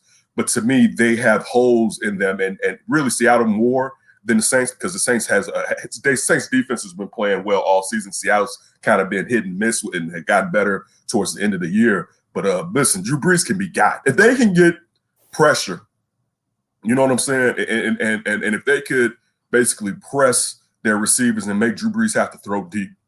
And that's one thing Ryan was saying yesterday. You got a good chance, man. If Jalen Johnson is back, if that secondary is healthy, but if you can sit there and put some pressure on the little QB, man, you can get this. Y'all can get y'all first little a playoff victory under Nagy and Ryan Pace if you pull this off and can make this woeful season seem, I'm not going to say it is better, seem better, because I think we all really know the truth behind the man behind the wall, the mask, or the sheet cover where the wizard is. If you kind of get the curtain. Thank you, Shawn. The curtain, man behind the curtain. But man behind the curtain. Listen, I still think there's a good chance, and I'm slightly looking forward to it. You know, that's funny. It's like, yeah, I bet she was. I said this Wednesday. I think I said it on Monday. I'm going after his ribs. I mean, the first leg, lay on him. And even if you don't, I put a shoulder pad, I put face mask into the ribs. He broke 11 of them, so you know he's got either side is going to work. You know what I mean? So I would say the left side first, because that's the one you got to contort when he's throwing. But it doesn't matter. Just go face mask in the ribs, drive him through the ground. And it's if you've never had cracked ribs, okay, or broken ribs, I've had cracked ribs, and that's painful. The breathing issue is something, and there's nothing that he's going to be able to do. You know, you can tell the strength of his arm has decreased, you know, because he's 62. Okay. So obviously it's going to decrease. And you couple that with not being able to breathe and re-injuring those, then the big question is Alvin Kamara cleared or not? Because if he's not cleared, Alvin Kamara, I think he will be. But if he's not, man, dude, now you're some deep ish. If you're because you got Michael Thomas back, but you don't got to get it to him, because now you can just bracket Michael Thomas, because who's the running back behind? You got Latavius Murray, and I forget who else they have behind them. But I'll say this, to go to your point, that it still takes away the running back in the passing game if you don't have Kamara out there. Because I mean, Latavius Murray can definitely run between the tackles, but you know how essential Alvin Kamara is that dump off for Drew Brees and just using him in the passing game. If you don't have him out there, it definitely can be a different game. And real quick for everybody that's wondering what the hell Ken was talking about, this is what he's what he's referring to. Old school Shawn. Old school Shawn. And look at Bob Thomas, the former kicker of the Bears. He's excited to get that picture and autograph. You know, I had a pimp out. See the little chain I had going. You know, it's just like, Shawn, you look unimpressed. He said you look what? He looks unimpressed. He's just like, honest. Kicker for the Bears. Nice. Oh. How many more do I have to sign today? How did you get a picture with Bob Thomas? I don't even know who the hell Bob Thomas is. Yeah, Kevin Butler was my kicker growing up. First Bears kicker. Bob Thomas was number 16. He was a kicker for the Bears, and it was for a readathon, and you had to read X amount of books. And dude, I was a reading fool, boy. My mom worked at a public school, so she was friends with obviously the staff, and she's like, "Oh, I need books for my son. I need books for my son." Man, I tell you, I've read so many little, you know, I won't say stupid kids books, but kids books. Man, you know those little Hardy Boys, and dude, you know those little 8-page books, like with the thick thing. Yeah, I could have a little spine on it. Yeah. You could read them in like literally 4 minutes, 5 minutes. I read at least 150 of those things, dude. 150. My mom was bringing those things home for the summer. I'm telling you, before I could go out, This is mom. My mom's OG, man. That's why I take care of her. As when we, dude, we would be out to play at 10 o'clock every morning in the summer at St. Rita Grammar School. It's 3 stories, and you had to walk up to the first floor. Okay, so it's a little taller than it's a regular 3-story building. The shade was all the way into the street. Okay, because the sun rises in the east, so the shade was in the street. So we'd get out at 10 o'clock in the morning, and we would play until noon until there was no more shade. We play football on the west side of the building. Then we go to 7-Eleven. Then we come back. Then we play basketball. Okay. Then we go to 7-Eleven. Then we come back and then we play lob. We come back. You know what I mean? Then we come back and we play like chase. We play whatever. And this is like damn near every day in the summer. Back in the day when you can go out and hang out in the summer and stuff. Like you said, we went out at 10 o'clock. You got out about 10:30. My mother says you can't go out until these things are done. I had like 6 to 10 worksheets I had to do every single day. Damn. You talk about this is like she prepared us a lesson for the whole summer for me, man. And she gave me a book. I had to read it out loud to my grandma, or if she was home because she didn't work in the school, obviously during the summer. So I had to read them. I had to read those little books. I had to do like math sheets, English sheets, science sheets, everything. And because I had to be out by 10 o'clock because I had to get out there and play, boy. So yeah, it's a lot of stuff was done. Yeah. Until you talk about getting up at 8:30 in the morning, 8 o'clock in the morning in the summer. As a kid, hell yeah, my ass was up, and I'll have some cereal and getting all that in because I had to be out at 10 o'clock. So, yeah, a lot of good educational stuff. The funny thing is that I remember my father saying to me once, he was like, "Man, how do you play out there in the sun like that? We didn't even search for shade. Like we didn't when you said we weren't thinking about no damn shade, right? And I'd be as scorched as earth, but we didn't even think. Yeah, and it was basketball. Like that's what we get up. We may do some flipping or whatever, especially my friends who were just ghetto gymnasts, right? I could backflip off a fence, but I couldn't do it just standing just straight and do a backflip. But then we'd go ball and then just ride bikes and drive just do dangerous stuff. You know what I'm saying, for the most part. But like you said, we get out, and I was one of those kids, unfortunately, where they viewed me as being responsible. So I sometimes would come in late. You know what I'm saying? I'll be a youngster coming in at 11:30. You know what I'm saying? Just because my friends had to go home or something like that or whatever. I shouldn't have been, but that was unfortunately they trusted me a little too much. Yeah, that's crazy. It's good stuff. Yeah. But yeah, you know what? I'm looking forward to this. And this week, and the big thing that's going to hurt us is that Roquan's out. That's going to kill us, especially if Kamara plays. If Kamara plays, I don't know. Our chances go down exponentially. Just because of what he can do, and even Roquan would have a tough time. Roquan would be a huge help, but he wouldn't be able to stop Kamara. But he'd be a huge help in helping contain him. And without him, there's not even we can't trust Danny Trevathan to do that. We have Mingo to do that. We know there's no one else who has that skill set to deal with an Alvin Kamara. And part of it, I'm looking at it, and a lot of it is just angles. The one thing that I see a lot is they run. If he's at the line of he's behind the line of scrimmage or at the line of scrimmage, don't run at him. If you ever notice that, people will run at the guy in the backfield. Why are you running in the backfield? He's got to come to you. He's got to come this way.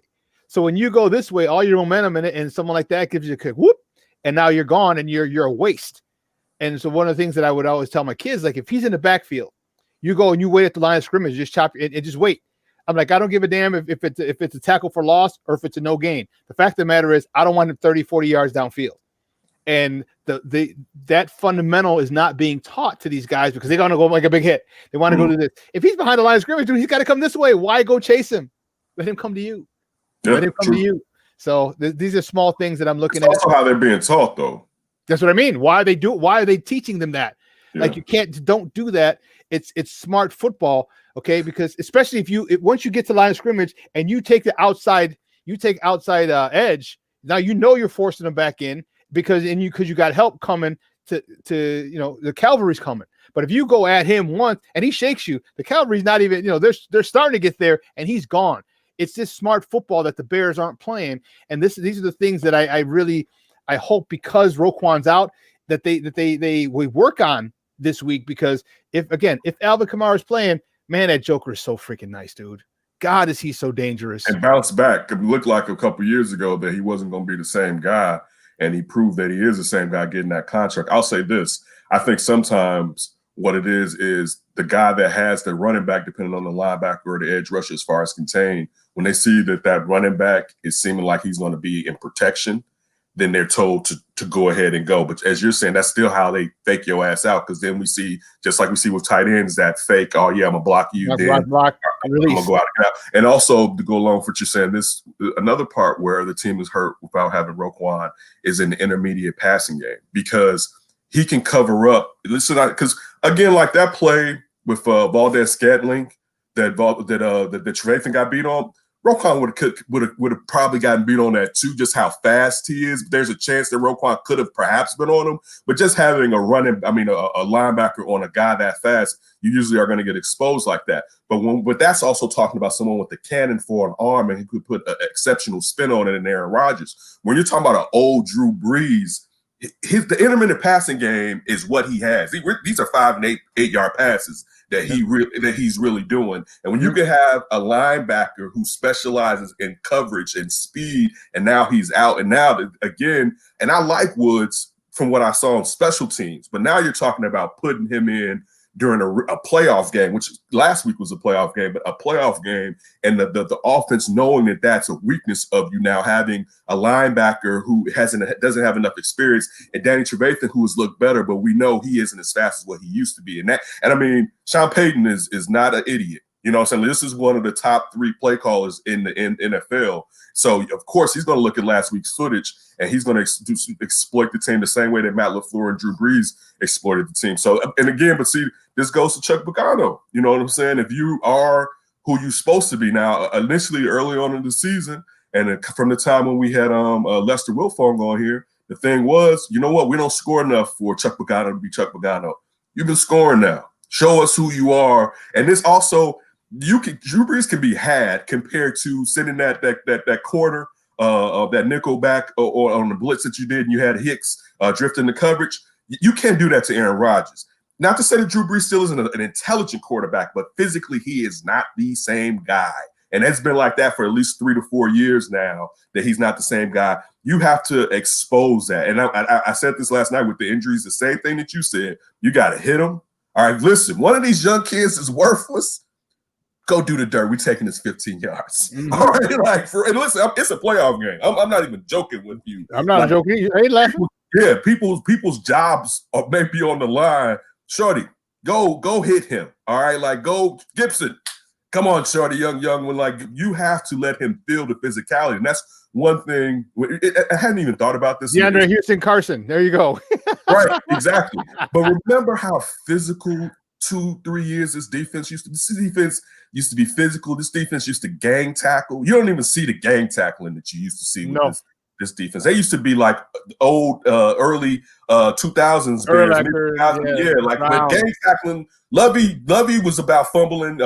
Turnovers and gang tackling. You don't even see an NFL gang tackling where it's just 100 guys around the ball. You're like, damn, they all right there. Like you have to be physical with this team, because I'll tell you this. That defense is going to be physical with you. Like those edge rushers are going to try to put a wallop on Mitch. You know what I'm saying? They're going to be physical with you. And one thing, sometimes when we talk about like, man, get Mitch out and get Mitch running, you say that, but y'all all know as soon as Mitch gets hit, the first thing you start thinking about is them shoulders. You know what I'm saying? And these guys are going to come hit, and you better go out there and lace them. Even if you lose, I'll say this playing football, and I hate saying this to a degree.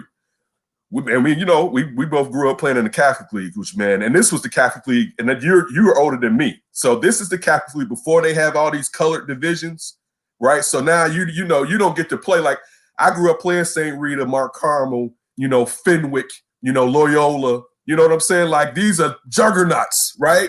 We may have 30 to 20 guys on the team, right? But the thing was playing Ironman football. But the thing was this: then after the game, win or lose, and a lot of times it was a loss, win or lose, the other team's opposing coach would call our coach and talk about how many guys they had in the training room, because we brought it. Like we were going to bring it, and we were going to lay some thump on you, and the Bears need to get back to laying some thump on. So I'm not even saying that just in a meatball sense. I'm saying that because this defense talent has sunken. I don't know if it's a situation where some of these guys have lost a step, but the one way to regain some of that edge is letting people know, listen, it's the middle of this field. One, we're going to get you. You know what I'm saying? We're going to lay some wood to you, and you have to do that and put the fear of God in some of these guys again, because people aren't afraid of this defense like they were two seasons ago. No, they're not. And there's nothing, and that's a puncher's chance. That's what, and that's what you call, and especially in football, having a puncher's chance. When you can out physical people, you can take people out because take their heart away. Football is much of an athletic sport as it is. It's about 90% mental, and people don't understand that. People do not understand that. And if you're bigger, stronger, faster, you should dominate. It's not. It's the mental aspect of it. You get that one. That's what I'm saying. You get that one shot on Drew Brees. All right. You get, and I thought I've never seen anybody like lift up a running back and drive them through the ground. I know it's a penalty. Okay. But what that does, that sets the tone. Yeah. The other team gets mad and everything, but in the back of their head, like, oh, damn, these boys ain't playing. These boys ain't playing. We got no guys who talk shit on our team. Okay. We got, you know what I mean? Nobody. Like, remember the Mike Singletaries, remember the Ray Lewises, you know what I mean? Like it's on. I like that kind of party. You know what I mean? That type of thing. It's like, and that's intimidating when all of a sudden, 6 guys hit you, 4 guys hit you. You're like, holy cow. It's like, damn, you one guy holds you, bam, bam, bam, bam, bam, bam. And then here come 5 other guys. You're like, man, dude, this is crazy. So I think we got one guy that talks, and he's the crazy one. But the problem is with his position, he's exposed if he does something illegal. He kind of got away with one last week when he smacked that offensive lineman in the helmet. And I'm talking about Akeem Hicks. Akeem Hicks is a little nutty, all right? Yeah. But the problem is, Akeem, being a lineman, you can't get away with as much as you can when you're a linebacker or you're a defensive back, all right? Your tackles, when you're those guys, you can get away with a lot because usually a lineman is going to be tackling the quarterback, and the quarterbacks are uber protected in the NFL nowadays. You know what I'm saying? And unfortunately, too, we can't afford to lose Akeem Hicks. Think about that game last week against the Packers. When you saw that, you was like, Akeem, not you. Come on, man. But that's him. Like that. That's his. He plays with that. He plays with that edge. But you're right. You outside of that, you don't necessarily have that. And I think next year is something that they definitely need to look at. I'll tell you this too. They have to, and Ryan Pace does do a good job with this. They're going to have to bring in some more linebackers this offseason. They're going to have to, you're going to have to get somebody that may be able to substitute for Darren Trevathan, even though Darren Trevathan has that new contract that you're looking at. You may need to get a guy that is kind of a safety-ish linebacker just in case, especially if you're in that nickel. Basically, you're having another DB out there since most of the time you're playing the nickel coverage in the first place. Yeah, so, but man, it still can get back to what we were initially talking about. This game can be had. All right, like this game, if you go out there and offensively Matt Nagy, put that damn playlist down, that call list down, please. Move out the way, let Blazer do what he's going to do, let Mitch do what he's going to do, set Mitch up to where at the end of the game, and even though we know 2-minute Mitch, I don't even want to have 2-minute Mitch because that's where you get triple coverage throwing in Mitch. You know what I'm saying? I don't want to necessarily have that. Yeah. Hey, listen, we got to take a break because on the other side of the break, we're going to switch gears. We're going to talk a little NBA basketball. We're talking about some Bulls talk with our guy Phil Pfeiffer from Chicago Bullseye. So don't go anywhere, folks. What are you laying it up like this? As a kid, when you used to come through, like we actually used to do Eurostep before Eurostep was Eurostep. We used to imagine we were playing walking through the house. I give the pump fake and fade away real quick. Dude, I would love that Eurostep. We should. Dude, I forgot who started how long ago or how old I was when we started Euro stepping. But man, we would just, you talk about long step, boom. Right. My guy Billy Donahue, God rest his soul, he passed away a couple years ago. Like he wasn't a very good athlete. He was a heavyset kid, but he played, and he was just a funny guy. So so we're playing at McKinley Park, and I'm telling you, he would pull like 3 steps. He'd dribble 1, 2, 3, dish. And we wouldn't even call traveling because that's Billy. That's Billy. Like, damn, good pass, Bill. You got me. Short, little, fat Irish dude. And we wouldn't even call it traveling. Like, yeah, good pass, Billy. Cool, Billy. Billy being Billy. It's Billy being Billy, exactly. Hey, so we're going to talk a little hoops with our boy Phil Pfeiffer, so don't go anywhere, folks. Keep it locked right here, Shawn and Maya on SportsZone Chicago. Hi, this is George Iceman Gervin. I listen to Shawn and Maya in the morning. AutomotiveMap.com presents the Sports Flash On 1330 and 95.9 The Zone. The Bears take on the Saints in wildcard action this Sunday. Chicago now heading in as 10-point underdogs. At Thursday's practice, Roquan Smith sat out with an elbow injury. Darnell Mooney out with an ankle injury. Jalen Johnson was limited dealing with a shoulder injury. The Bulls take on the Lakers tonight. It'll be an 8 o'clock Central tip-off. LA had a 4-game winning streak snapped last night, falling 118-109 at home to San Antonio. Chicago's 1-1 on their 4-game road trip so far. They opened things up with a 111-108 win at Portland and fell to the Kings on Wednesday 128-124. After tonight, they stay put in Los Angeles and play the Clippers on Sunday afternoon. Back home Tuesday night against the Celtics. Just a couple of days till the Blackhawks get underway. They open up the season at Tampa on Wednesday night. This update brought to you by the Score app. Download the free Score app today. It's one of the most popular sports apps in North America. Chuck Sanders, that's the Sports Flash, 1330 95.9 The Zone. New year, new budgets. Every small business has unique needs. And when you partner with a Dell Technologies advisor, you get real-time tailored advice. They'll even give you a free consultation on your servers and storage devices to develop a custom solution to help improve your company's productivity. Plus, get special financing with Dell Business Credit and big savings on business computers with Intel Core processors. Call a Dell Technologies advisor at 877-ASK-DELL. Want to hear something amazing? Discover matches all the cash back you earn on your credit card at the end of your first year, automatically, dollar for dollar, with no limit on how much you can earn. Extra cash? Come on, how amazing is that? In fact, it's even more amazing when you realize all the places where Discover is accepted. 99% of places in the U.S. that take credit cards. So when it comes to Discover, get used to hearing yes more often. Learn more at discover.com/yes. 2020 Nielsen Report limitations apply.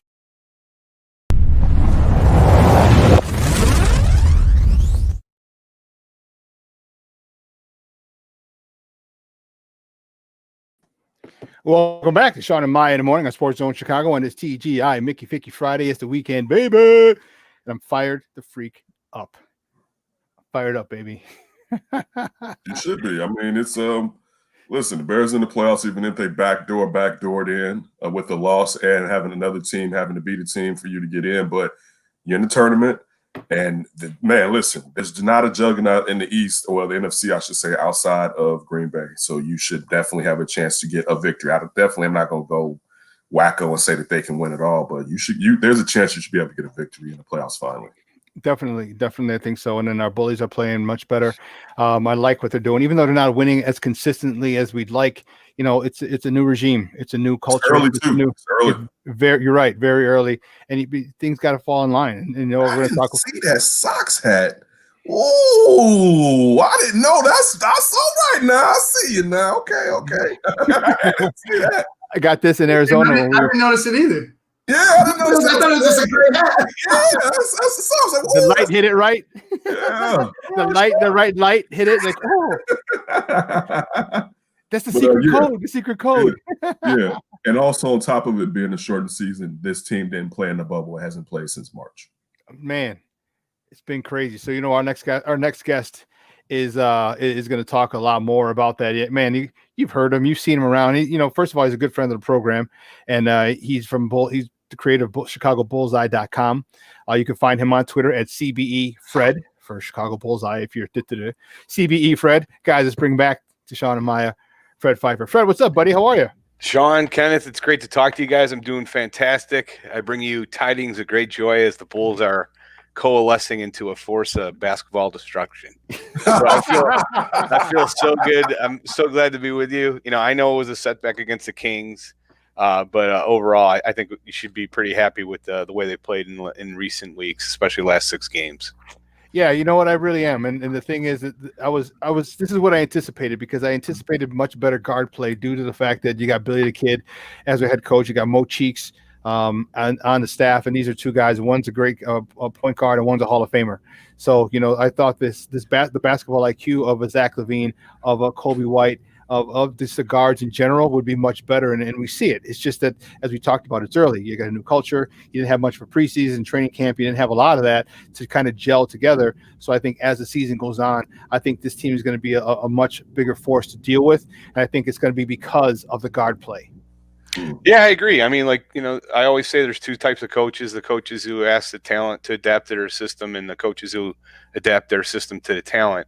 And the Bulls have a coach like in Billy Donovan who adapts the system to the talent. You really see it in the offense. I just point to one player, Thad Young. Thad Young last year had over 220 3-point attempts in 69. How many games he played? 67, 69 games. In the previous 3 seasons for Indiana, I don't think he had over 185. I'd have to go back. So he's basically put into a role of a 3-point shooter. That's not what Thad Young is. He's a great post player. He's a fantastic vet. He does a lot of things well, but what he doesn't do well is stand out on the perimeter and fire up 3-pointers. And you could already see the way he's being utilized under Donovan. This guy knows how to utilize the talent. You're absolutely right.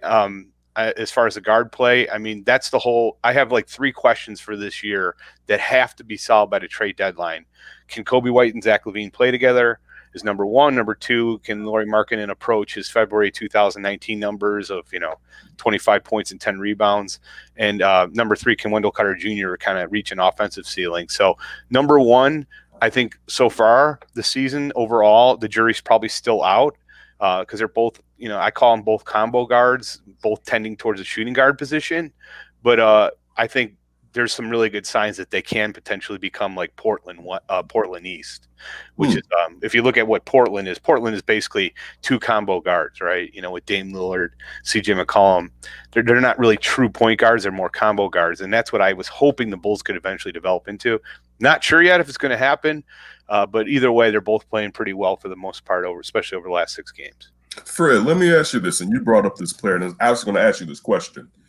And you brought up Billy Donovan putting players in a proper position compared to Thad Young and Indiana being here.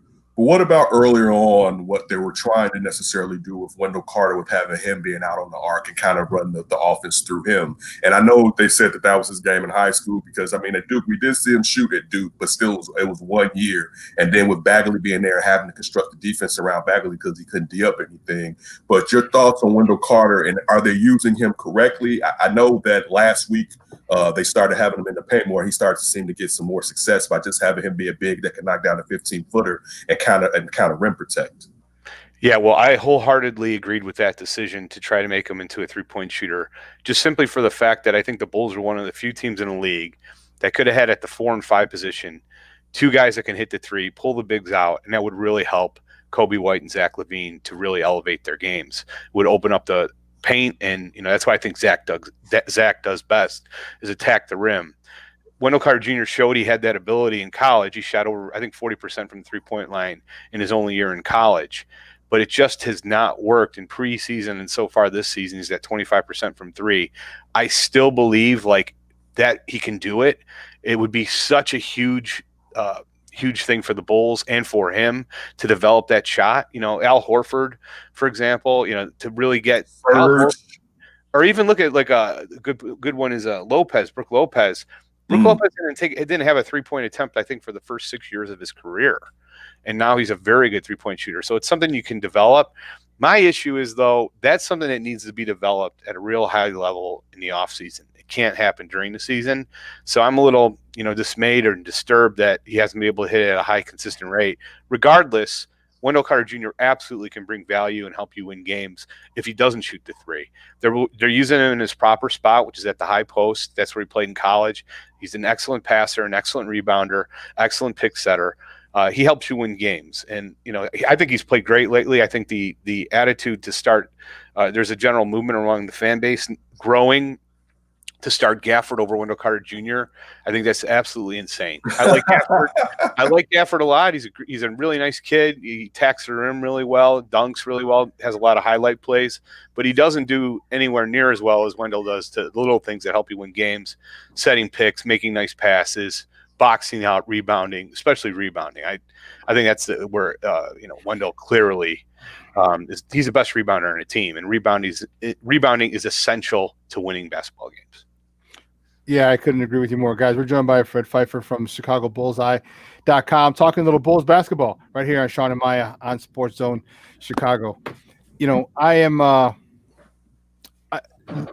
a huge fan of Lauri Markkanen, and I think he was going to be one of the big three, but he just hasn't been able to stay healthy. Talk to me about your perception of him. Is he going to be here? Is he here for the long haul, or is he just too injury prone? Because you're seeing he's found the weight room, which I love. They're going to put him down. I would assume they're going to put him down the post a little more, and then have him pull out the fours. So he can do whatever he wants, jump, shoot over him, go by him, whatever. Give me your thought on Lauri, because is his future here with the Bulls, or is it somewhere else? Because I really would love for it to be here. Well, I think it's shaping up to be somewhere else, because there's a lot of teams that are going to have a lot of cap space this offseason. And I suspect if he keeps on playing the way he did, eventually when he returns from injury, he's going to get close to a max offer from some team who's going to have plenty of cap space and would like to see a guy come in who can, pull out fours. My issue with Lauri is, his real true strength, what really was supposed to set him apart, is his shooting ability. And that just hasn't, really shown at a tremendously, excellent level. Let's say last year he was below league average as far as 3-point shooting. I think the league average is about 36%. He's never really hit that rate where I think he really needs to excel at, which is around 38, 39, 40%. If he hits it at that rate, it makes all the difference in his game. Teams are coming out on him a lot harder, showing on him a lot harder. I mean, there's no doubt he brings value to on the offensive end, but on the defensive end, not a huge fan. It's a really tough decision. I was really hoping they could sign him for around $15 million a year, which is what Bertan's got in that range, $16 million a year, depending on the sources of who you talk to. The Bulls were offering like 11, which is an insult in my opinion, and he wanted 20, which I also think is ridiculous. 15 should have been a number they would have settled on. But you'd hate to lose a talent like that for nothing, which I think it's unfortunately possibly headed to, because I don't think the Bulls will pay Lauri Markkanen near max money, anywhere from 25 to 30 million, 30, whatever it is a year, when you have Patrick Williams, who to me is a natural 4. And so I think that's the issue. I'm really disappointed he's hurt again. That's the other issue too. The guy's always hurt.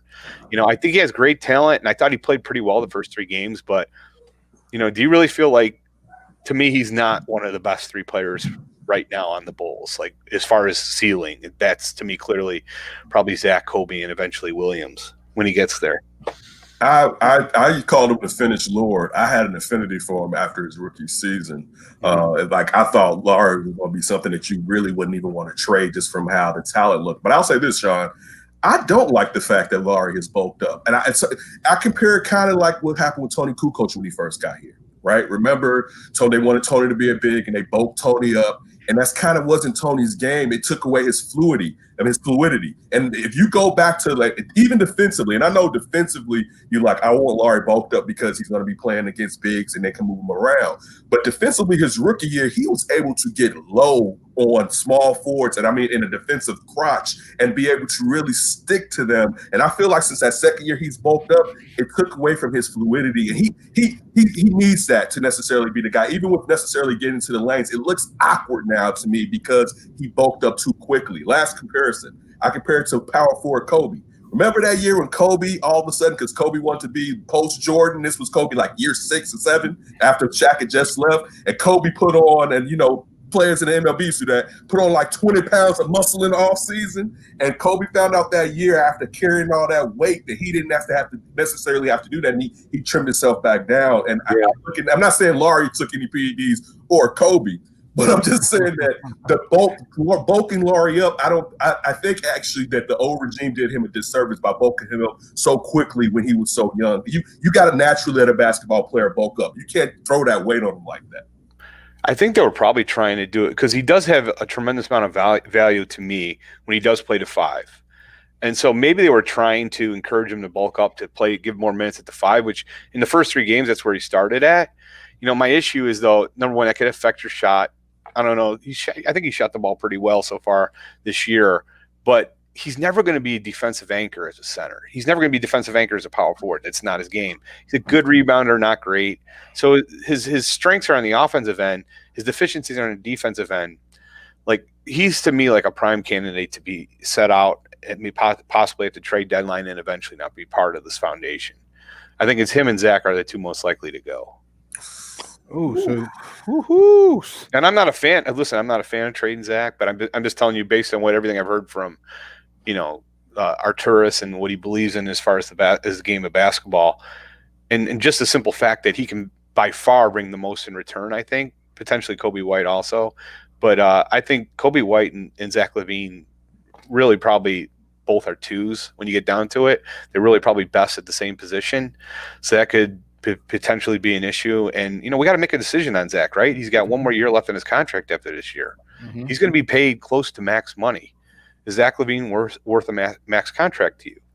It's a big question to ask. And, I think that the Bulls will have to make some important decisions, especially in the next 6 months. Yeah, that is. Because if you ask me, man, I don't know right now, I don't know what answer I could give you about is Zach LaVine worth a max contract? You have a lot of young guys. You have, man, that's a tough question, guys. And we're joined by Fred Pfeiffer. He's from ChicagoBullsEye.com, talking Bulls basketball right here on Shawn and Maya on SportsZone Chicago. Yeah, that's a great question. Talk to me about P. Will. This kid does not look like he's 19 years old, 20 years old. This dude has a maturity level very similar to that of Wendell Carter Jr. when he got here. But you know what? We didn't know. Most people didn't know who this kid was. And then once the Bulls drafted him, everyone got done with the Raggy, who's that? And they started looking at him and YouTubing him and checking out. He was a sixth man at Florida State. He led the team in scoring. I truly believe, Fred, that we were blessed by not having the NCAA tournament, because I think we never would have got him at that particular point. I think his stock would have risen.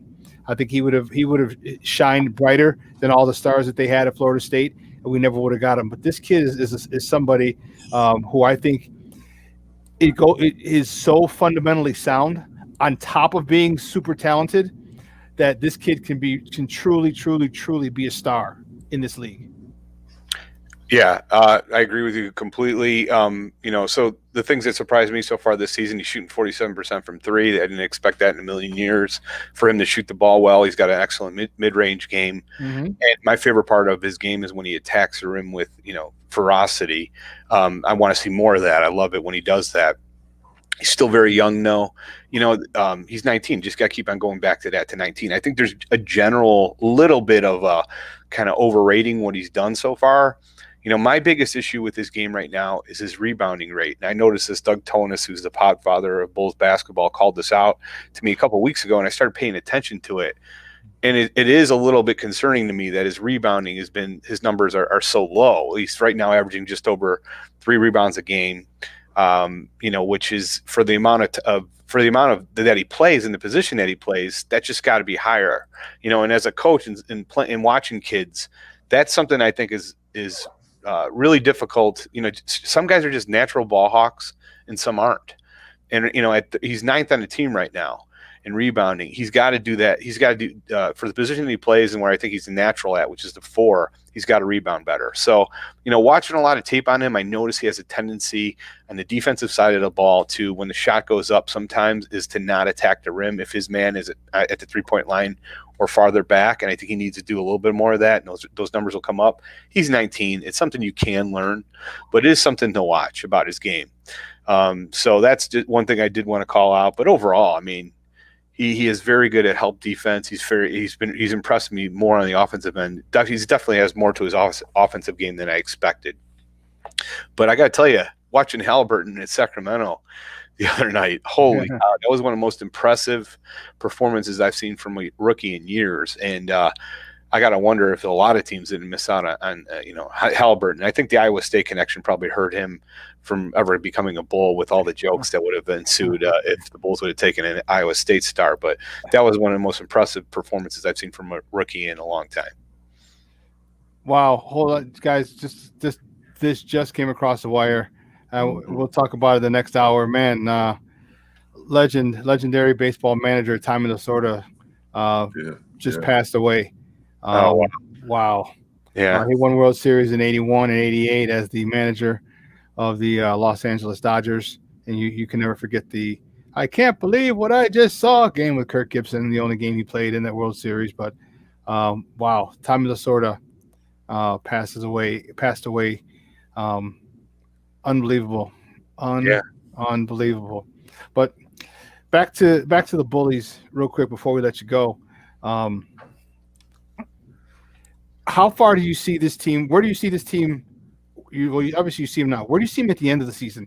How close? How good? How much chemistry can this team build? Because I like a lot of the parts they have. I love the glue that they have, and that's Billy Donovan and Mo Cheeks and their coaching staff. How good do you see this team? The potential, and then they may not get there, but I want to see what your best case scenario for this team, because I think once they start to play together and they develop that chemistry and they get familiar with each other, because remember there's nothing due to COVID, 4 preseason games, a lot of off-season workouts that you just couldn't have this season because of the situation. I think that they're going to be they're uberly talented, but I think they can be a much bigger force than a lot of people give them credit for. Well, yeah, that's the big question to me right now. I'd love to get your opinion on this. To me, the biggest question right now going forward is the Bulls right now, if the season ended today, they'd be in the playoffs, as a play-in team. They're number 10 right now, but they're only like a game and a half out of like the 5th seed. So they're not that far behind from potentially moving up. And a lot of their success is going to be dependent on these vets that are playing so incredibly well, for Garrett Temple, Thad Young, Sato, Otto Porter Jr. And a guy especially like Thad Young is going to be in high demand. I point to Brooklyn Nets, who absolutely need him. I could see a trade potentially with, Thad Young and Sato coming in with Dinwiddie out for the remainder of the season. Thad Young is going to be in high demand, and he will garner, in my opinion, a late number 1 pick, late, 2021, 22, 23, somewhere there, for his services before the season's over. So the question that I have, and going forward, that I've been asking as many people as possible, is the Bulls are put in a tough position, because if you trade Thad Young and Sato, you're going to hurt your chances to potentially end up in the lottery as opposed to making the playoffs. Whereas if you keep them for the remainder of the season, I'm very confident you could be 7 seed and 8 seed potentially, and you can get this playoff experience that I think is so important for these core 5 young players. So that's the real big question is, to me, going forward, what are they going to do? Are they going to keep the team as is? Or are they going to trade some of these vets and go forward and hopefully make the playoffs? But I really think you need these guys to help these young kids develop. They're learning things from them that they wouldn't have seen. And most importantly, we're winning games because of them. So, if you trade those guys, you're essentially going in a tanking direction. And then you have, Zach LaVine with another year without the playoffs. He's never experienced it. Kobe White never experienced it. I think as Bulls fans, we have a tendency to always look into distance for something, more like another superstar player, when I think we need to start looking at the players on this thing. Kobe White's been absolutely fantastic the last 3 games. Mm-hmm. He was fantastic the last 9 games of last season, averaging, 25 points. I think the stats I had, I'll read them off right now. His final 9 games of last season, 26 points, 4.2 rebounds, 4.4 assists per game, 43% from 3. In the last 3 games, he's 26 points, 6.6. So my point is, you need to make the playoffs. That's where development really occurs for these guys to experience the metal and really learn, playoff basketball. So what would you do in that situation? Are you going to trade Thad Young for a late 1st round pick that usually doesn't end up being anything else than a rotation player at best? Or do you keep it to the team as is and have these young guys get playoff experience? What do you think? I say playoff experience. You can't. That's invaluable. You can't. Unless you're in a point where you get to the point where you're in a 5 or 6 seed, and trading those players wouldn't affect you, wouldn't bring you out of the playoffs, then do it. But other than that, I'd say get these guys playoff experience as soon as possible, because now you're going to be thirsty for it, and you're going to want to go back, and you're going to see the different amount of intensity, the change of intensity from preseason to regular season to postseason. And as you go along in the postseason, the intensity it dials up, it intensifies. And so I think they need to see that firsthand, because that's something that you just can't put a price on.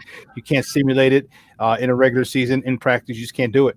You just can't do it. And I think that's important for them, because once they get a taste of it, they're going to want it some more. So it's going to be contingent on where they are at the trade deadline.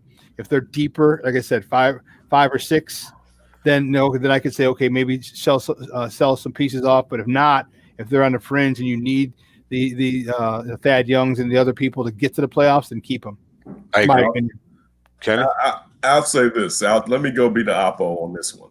Because one thing that you brought up earlier was the fact that they may make a decision by the trade deadline on the backcourt as far as Kobe and Zach LaVine. Now, if you're going to deal one of them, or if both of them don't necessarily seem like they're guys in your future, then I don't necessarily need to give those guys the playoffs necessarily. And P. Will is really, really young. Not saying it wouldn't benefit him. So, and if we're looking at Arturas Carter-Service and Mark Eversley and looking at saying one of their chief talents is the draft, I want to give those guys the opportunity to use their talents. Mm-hmm. So depending on who you want to keep, if there are core players here that you're like, these are our guys, yes, you need to get to the playoffs. But if you're looking at this like all this is malleable and, basically everyone can be on the block, which basically they should be anyway, because it's not like you have a superstar on this team, then I would probably look to gain more assets so I can go and really build out this team to be the team that I want it to be. Yeah. Great. Yeah, it's a great call. It's a tough question because I do think Kobe White can be a superstar. From what I've seen in the last year, he's 20 years old. That's like, it drives me nuts when people are like, well, what are his limitations? Can he play point guard? It's far too early to say. I mean, this guy, look at the numbers he's putting up. Imagine him in 5 years. He's still only 25 years old and he's not even at his peak. Yes. And he will have had a 5 years or 7 years now of experience. So yeah, it's tough when you got young guys and we're so critical of young guys. We can't do this. You can't do that. The kid can barely wipe his own ass because he's 18 years old and you want him to handle one guard, two guard, and the three position. Like, come on, let him develop. And I think you're right. I think Kobe White is going to be a superstar, and I think we got a couple of superstars in the making because I think Pitt will. That's another one. Yeah, I'm excited too. So, regardless, whatever decision they make, I hope it's the right one. If they go in Kenneth's direction, if they go in your direction, Shawn, and I'm fine with either way. Just as long as Kobe White develops and they don't trade him, and I'm really high in Pat Will, and I'm really looking in Wendell Carter Jr. I'm really looking forward to where the ceiling is for this team. Hey, great stuff, Fred. We appreciate it, Papa. Do me a favor, let everyone know where they can find you and your work online. Yeah, ChicagoBullseye.com. You can find us. I also got a show on YouTube now that it's called Knights of the Round Ball Table, where I have various people. Hopefully I can get one of you guys on if you're up for joining. It's like a rotating cast. Anytime. That's it. On a weekend, so that's a half-hour show. So look that up on YouTube at Knights of the Round Ball Table. And then also the Big Red Bus podcast. Just go to your Alexa and play the Big Red Bus Bulls podcast. You can listen to myself and the podfather Doug Tonis wax poetic about the beloved Bulls. But Kenneth, Shawn, it's always great to see you guys, man. I love what you're doing. And, yeah, all the best to you. Have a fantastic weekend. All the best in 2021. Thanks, buddy. Man. Likewise. Thanks, guys. All right, guys. That was Fred Pfeiffer from ChicagoBullseye.com. This Bulls team, it's fun. It's interesting. It's fun. These guys are getting better. Kobe White. The awesome thing, and this is what happens. You're talking about, the love affair we have with Taze and Kane, because we saw them come in at 18. Okay, they literally grew up before our eyes into champions, into world champions. Not one time, two time, three time. It should have been 4 if it didn't go off Nicoletti's jersey in 14, but that's another story. Okay. We feel like they're ours. Right. As they mature, the maturation process in front of our eyes from 18 years old to 24 to 26 to 28 to veterans. And that's the same thing I feel with Kobe White. I think we're going to have a love affair with Kobe White because we drafted him. He was 12 years old. We drafted him, it seems like. And as we see him develop into a superstar, which I do think he's going to get to, it's going to feel like our city of Chicago is going to be like, that's our boy. That's our guy. Superstar's hard. Now, you saying a star, I can buy. And I'm a Kobe White guy. I was last year's draft. I was like, you know what? If they mess around and Kobe White falls to him, I'm happy because I didn't want the Garland kid from Vanderbilt that went to Cleveland. You know what I'm saying? And I knew you wasn't going to get Ja, right? Because Ja was going to go too. And I was like, please don't let somebody take Kobe White. I'm a Kobe White guy. It's just that superstar. I think sometimes we're giving those plaudits. There's only like 4 or 5 superstars in the NBA. There's a lot of stars in the NBA, but superstar is like a whole nother stratosphere. Yeah. So again, if he can get there, I'm definitely with you. And I'm not. It's just one of those things too. And I will say this, and Fred brought it up. We do as Bulls fans look to the future and look for. We want what they got out there, and sometimes you may, and it's not the same, but look at someone like Spencer Dinwiddie, and it's not the same as Kobe White. But there have been guys that the Bulls had, the other teams have accentuated their talents even better, and the Bulls are just like, yeah, okay, you were just a journeyman or whatever, when you had guys that if you would have held on to some of these guys, your roster would be fuller with winners. So that's the only thing, and I don't necessarily know if there's any guys on this team where I'm just like, you know what, hands off of that guy right now. That's the only point that I want to make. Listen, Ken, great stuff today, Papa. I appreciate it, man. You have a great weekend. You too, man. And let everybody know where they can find your work online. Listen, That Davis Show, also Flipping Friends. You can find it wherever you can find podcasts, also on YouTube.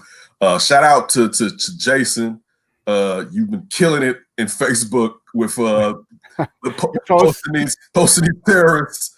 I would definitely like he's been the dude, but my man has been killing it. So just shout out to him.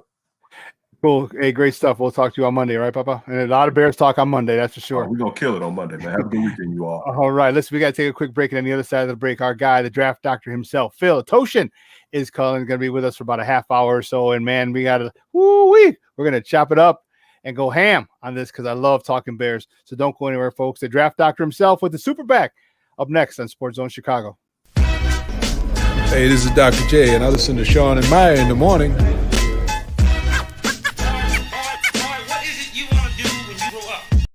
AutomotiveMap.com presents the Sports Flash on 1330 and 95.9 The Zone. The Bears take on the Saints in wildcard action this Sunday. Chicago now heading in as 10-point underdogs. At Thursday's practice, Roquan Smith sat out with an elbow injury. Darnell Mooney out with an ankle injury. Jalen Johnson was limited dealing with a shoulder injury. The Bulls take on the Lakers tonight. It'll be an 8 o'clock Central tip-off. LA had a 4-game winning streak snapped last night, falling 118-109 at home to San Antonio. Chicago's 1-1 on their 4-game road trip so far. They opened things up with a 111-108 win at Portland and fell to the Kings on Wednesday 128-124. After tonight, they stay put in Los Angeles and play the Clippers on Sunday afternoon. Back home Tuesday night against the Celtics. Just a couple of days till the Blackhawks get underway. They open up the season at Tampa on Wednesday night. This update brought to you by the Score app. Download the free Score app today. It's one of the most popular sports apps in North America. Chuck Sanders, that's the Sports Flash, 1330 95.9 The Zone. New year, new budgets. Every small business has unique needs. And when you partner with a Dell Technologies advisor, you get real-time tailored advice. They'll even give you a free consultation on your servers and storage devices to develop a custom solution to help improve your company's productivity. Plus, get special financing with Dell Business Credit and big savings on business computers with Intel Core processors. Call a Dell Technologies advisor at 877-ASK-DELL. Want to hear something amazing? Discover matches all the cash back you earn on your credit card at the end of your first year, automatically, dollar for dollar, with no limit on how much you can earn. Extra cash? Come on, how amazing is that? In fact, it's even more amazing when you realize all the places where Discover is accepted. 99% of places in the U.S. that take credit cards. So when it comes to Discover, get used to hearing yes more often. Learn more at discover.com/yes. 2020 Nielsen Report limitations apply.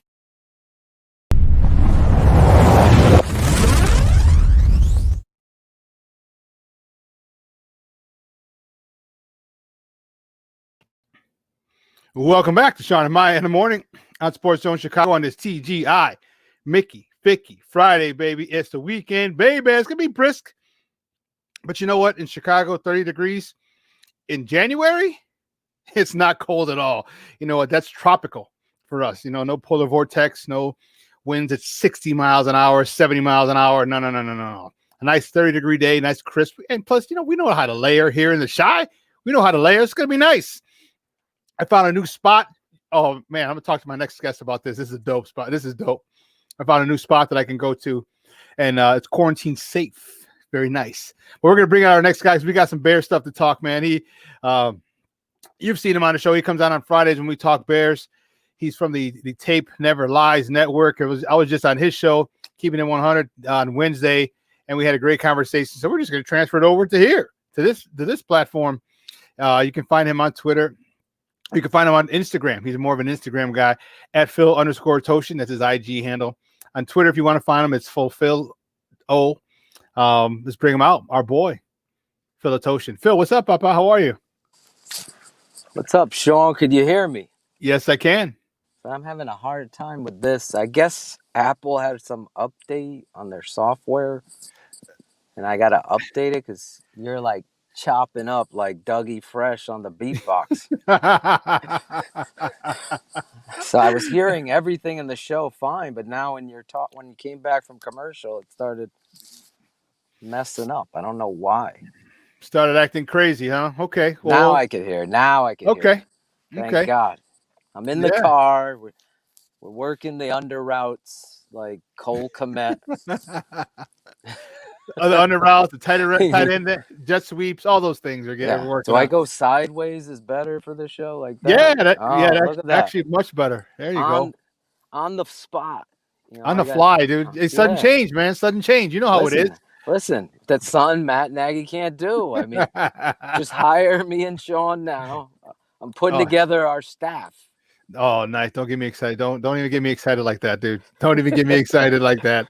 That's crazy. But yeah, so let's talk about it. You know, a lot of people a lot of people are really looking at it and saying, you know what, this is actually a game the Bears can win. I truly believe that. I think there's a lot of factors involved. And me personally, I say, and I don't mean this in a cheap shot way at all, but I'm hitting Drew Brees. I'm putting face mask in ribs. I'm putting shoulder pads in ribs. I'm driving him through because you have to drive him with your shoulder. You can't be all weight on top of him. I'm driving him, and I need him to feel the weight of a 270-pound, 295-pound defensive tackle, going to the ground 3 or 4 times, because what's going to happen is once he starts, if you get him early, it's just human nature. If you get him early and you do a number to his ribs and his ribs start hurting, guess what? When he starts to feel pressure, the ball's coming out a half second sooner, and that's all that we need for interceptions, for picks, for big plays, for incomplete passes, and that's what we need to do. We need to literally just beat him and beat him and beat him. Yeah, I mean, there's no love lost there between him and Akeem Hicks. Mm-hmm. If there was a game where Akeem, I got my hand in there. If ever there was a game Akeem needed to step up and play to the level that you expect him to play, it's this one against a team that I know he holds some sort of animosity towards and how they treated him. And if you remember, he went to the Patriots and then became a free agent. He was traded to the Patriots from the Saints, and then he became a free agent and signed here with the Bears, and he's been an amazing football player. But as of late, you've seen him, show a spark. We're not getting the Akeem Hicks, but to your point, that, what would we call it? That bait on the line, so to speak, for the largemouth bass.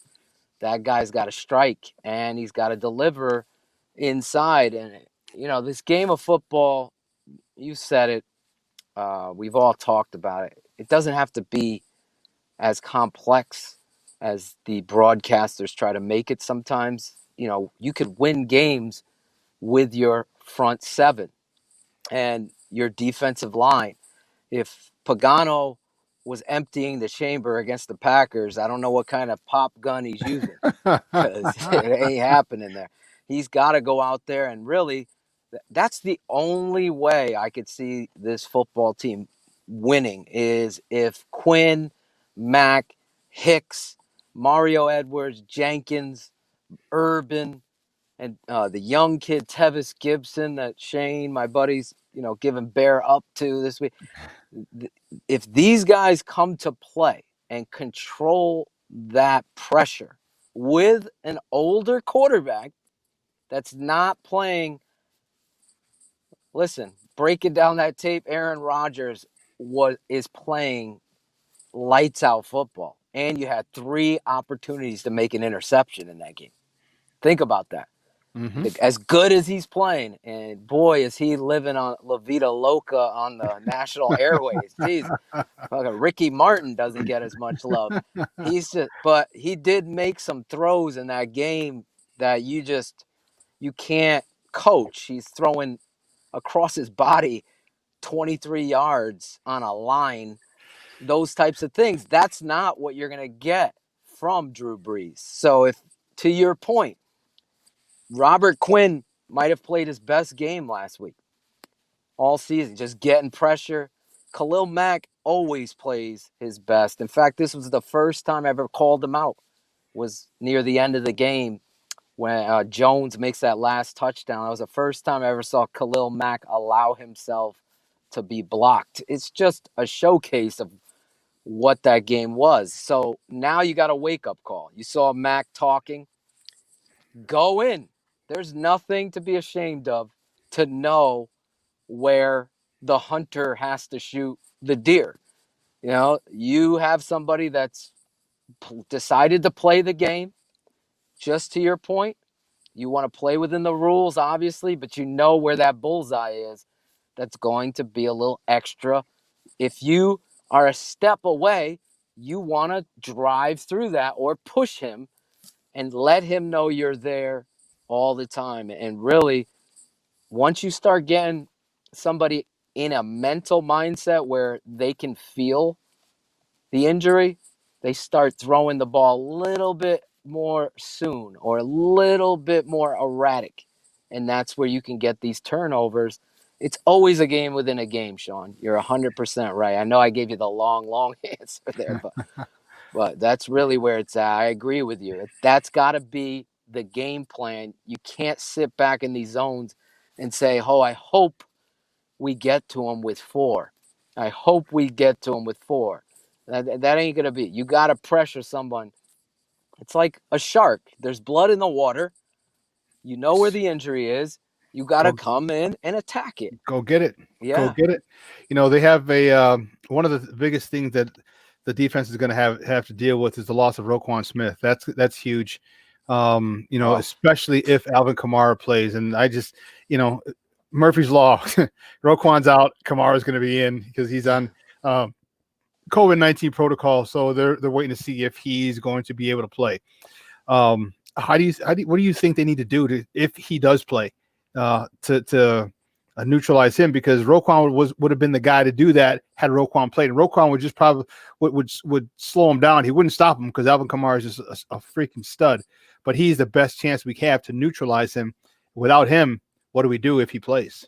If you go back to the Tape Never Lies Saints on our YouTube channel, you will see what Roquan was able to do, and against Kamara, who's deadly. Forget it as a runner, and you know they're running those outside zones, inside zone, toss play is critical with this guy. Screen game, but his ability to catch the ball and just run upfield tenaciously. You know, if you were to compare it to anybody on the Bears, it's a Darnell Mooney, but he's 220 pounds. You know, he attacks up the football field effortlessly. He gets his body turned and he's going. There's no dancing with Kamara. So Roquan was able to be that pawn to take out that rook that they have. So we'll give Roquan more of a freaking king, because let me say, I would say he was playing,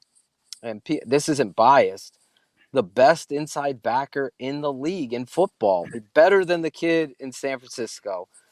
Just his ability to freaking get from point A to point B and cover ground in this game. You're going to lose. You're taking steps back. Now, mentally, you're taking steps back because Roquan just instinctively gets the game way better than someone like Josh Woods and Danny T. As good as he's played these last, you see where his weaknesses are, and it's speed, which Roquan has. So you're losing 3 levels to your defense. He's the leader.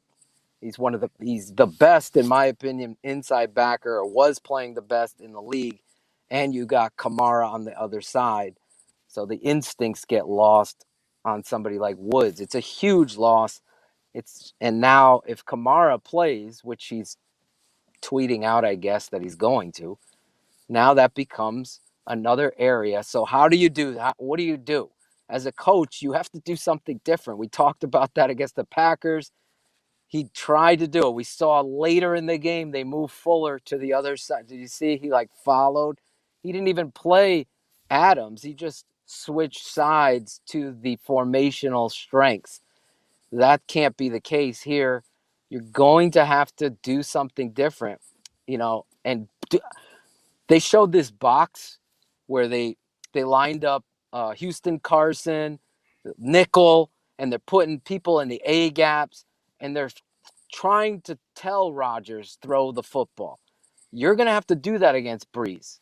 You're not going to confuse Breeze, but you're going to confuse somebody on the offensive line. That's the thing, to get those quick and blitz and get after them and run blitz to stop them and put them in third down situations. So your strength, which is your pass rush, can actually get to work. And on a fast track, I mean, I can't even count how many times Khalil Mack or Robert Quinn, especially Quinn, have slipped at Soldier Field, dipping and bending. That doesn't happen, Shawn, on field turf. He gets home. So this is going to be a good matchup if you can get them to third down and get your strength in that pass rush and give them those bunched looks on defense, whether you don't know where they're coming. You saw Houston Carson's got to be used, and Eddie Jackson and Tashawn Gibson have to be used as run defenders. Maybe you get Deion Bush back, and you're going to have to press up in there and allow your corners. Maybe Jalen Johnson's going to play that tight man and really go after this team and take your chances. Because if you just sit back and do the same old, you're going to end up getting beat 34-16, and that's going to be the end of it. Guys, we're joined by Phil Toshin. He is from the Tape Never Lies Network. We're talking Bears football right here on Shawn and Maya on SportsZone Chicago. Let's go to the other side of the ball. Yeah, and that's the low hanging fruit, but that's the big story. Yeah, how much of this cold play calling situation going to affect Mitch Trubisky? I don't think you can serve two masters. I think it's very easy to confuse Mitch at a normal game and a regular game. But now that it's a playoff game, Mitch could be playing, and there's a lot on his mind. This could be his last game as a Bear. I don't think it is, but it could be. I don't think, and I definitely don't think his last game in the NFL, but it could be your last game as a Bear. You're in the playoffs. You want to show people that you're not the bust that you've shown to be to this point. There might be a lot, and now he's got to listen to play calls and a philosophy from Laser, which seemed to have worked and got him turned around. Right. And then other times during the game, he's got to listen to plays and deal with a philosophy coming from Matt Nagy, who he's already has a bad taste in his mouth from last season and part of this season. How bad is that going to affect this Bears offense? Well, you said it on our show. I'll steal your line, the grubby little hands. But we uncovered this a few weeks ago when the media, to their credit, I think our boy JJ Stankovitz asked Luther, who's calling the plays? And when you're the offensive coordinator and someone questions your job, your answer is, I'm calling the plays. His answer was the opposite. It was a political answer. It was Enough said, Bill. You'll have to talk to the head coach about that. That's your answer. So when I have all these fans I thought Bill Lazor's calling the plays. Well, you could tell if you read between the lines on the football field, the hashes, when you're throwing and running these jet sweep tight end on the 1 yard line. Matt Nagy's calling the plays. That's not in Bill Lazor's dictionary of play calls. And it shouldn't be in anybody's. But here's a guy that wants to be, like you said, the smartest guy in the world and look a certain way to the national media and the fans. Now you got a playoff game. You can't be dinking and dunking. You can't. I documented 28 times dash pass in a third or fourth and short situation. That's where the quarterback just alleviates out of the pocket and they run sideline rub routes to get that inside man open. And you've seen it. They went to the well there on 4th down. Jimmy Graham didn't run the right route, and there's no rub, and there's nowhere to go, and Mitch throws it into the belly of the beast, and it's incomplete, but you don't get it. At that point, it was 21-16. You're driving down the football field. This guy can't get out of his own way when it comes to the offense, and that's Matt Nagy. I blame a lot of it, almost all of it, on Matt Nagy. People get upset about that, but as a coach, I know philosophically Mitch needs to get out of the confident, doldrums early. Brett Favre used to see this. He'd throw like 3 balls that are like they're flying out of bounds. And then all of a sudden, in the competition, the adrenaline settles down and you start throwing these deep balls, getting these flag routes, these over routes that you've seen Mitch be able to complete the weeks before. They're going to start getting open. But instead, Matt Nagy stayed with curl, curl, curl, leverage route, curl, curl, curl, leverage route. Shawn, they ran one slant. It was on 4th and 1 where they hit Anthony Miller, and it was Anthony Miller made a tremendous catch. Yeah. That's got to be in the arsenal right away. You can leave, Pagano leaving no bullets in the chamber. Matt Nagy, you're going to have to leave no bullets in the chamber when it comes to attacking down the football field. It wasn't until the end of the game that Mitch Trubisky's throwing down the football field to Allen Robinson. I had my dad on the show, Bears Hour Live, right after the games. Best post-game show on the Bears on the planet. Number 12 didn't even get a target, but won in the first half. How was that even comprehensible? So the things I've learned about Matt Nagy, the head coach and the play caller, are he has plays. He doesn't scheme to get men open. He just runs plays. And those plays are based on what he feels comfortable doing. And a lot of the time, like you said, his relationship is fractured with Mitch. His trust in Mitch clearly wasn't there against the Packers like it had been weeks before. And you're really not going to be able to be successful like that. And all of the situational errors this guy makes just drive me insane with the shotgun runs. We finally got some quarterback sneaks in 4th and 1. That's where you got to go against the Saints. I know that's another long answer, but it is the reality of the truth in this game. Shawn, as fast as the NFL regular season games are, this game is going to be 10 times faster than that. You're thinking, you're losing. So you got to make your opponent think, and you have to get to the point where you're making your quarterback play and not think. Yeah, you doing, guys? We're joined by Phil Toshin from the Tape Never Lies Network, talking Bears football right here on Shawn and Maya on SportsZone Chicago. How much is this run game going to be a weapon? Because the Saints have a really good front seven, but that doesn't mean that you have to stop that you have to stop the run. You still need to attack, wear them down, keep them honest, so you can hit the tight ends behind the linebackers. You can hit deep crossing routes. You can hit curls and comebacks. How much of this running game is going to be how involved is this running game going to be, or do you think that they're going to go back to pass and get away from the run?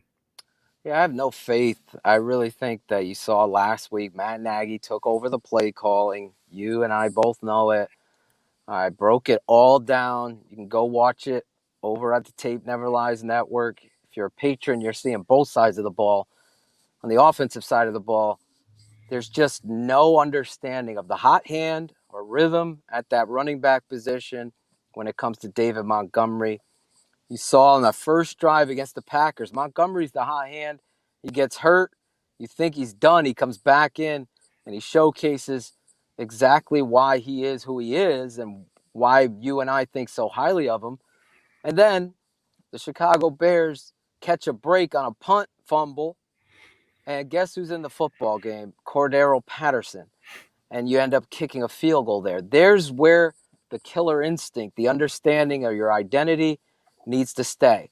As far as I'm concerned, Matt Nagy is going to do exactly what you're saying. Listen, it is what it is. He can't help himself. You're going to see 43, 48 passes, and he's going to alleviate the run game. I'll be shocked if it isn't if he stays with it. You've seen what happens. That's how understanding I get with this guy. It's like he can't find, the truth right in front of his face. It just drives me insane. And I think he'll give up on the run. I don't want him to do it, but there's too many shotgun runs. There's too many passes. David Montgomery is the way you could beat the New Orleans Saints. Get under center, threaten them. The offensive line has their own issues. So I know that's another hill to climb. And you got Davenport and this dude that are great pass rushers, physical football team. Up front are the Saints. And that linebacker, Demario Davis, he's one of the best inside backer, top 5 inside backers. So, yeah, the line is going to have to do their job. And that's been difficult for them to do all season long. But they've gotten better when Bill Lazor has said, we are going to ride David Montgomery. We're going to run those inside zones, and then we're going to boot out of those and use Mitch the right way. Hopefully they do it. I don't have any confidence, though, that Matt Nagy wants to prove his worth to the McCaskey family, wants to prove his worth to the rest of the league. Everybody's saying he's safe. From what I'm hearing, there's still a little bit of hope for those of us that would like to see him gone. So I'm cheering for the Bears. This is the one. I'm going to be nervous. I get fired up. I get so emotional because I want them to win. Mm-hmm. But in this game, I'm going to be sitting back, analyzing as the game goes on, the usage of personnel, obviously formations, and how he attacks this Saints team is going to be very interesting. Or is he going to go back to his old ways, as Shawn would say? Are the grubby little hands going to come out? And all of a sudden, the Denny's Diner menu's open, and we're running bubble screen, jet reverse, shovel pass at the goal line. These things are what get you out of the playoffs real quick. There's a time and a place when you've established the run, when you've really put them on their heels, that you can start running jet sweeps and stuff like that to really put a team in disarray. But until you establish that run, gimmicks never win. Gimmicks never win. No, they don't. And you know what?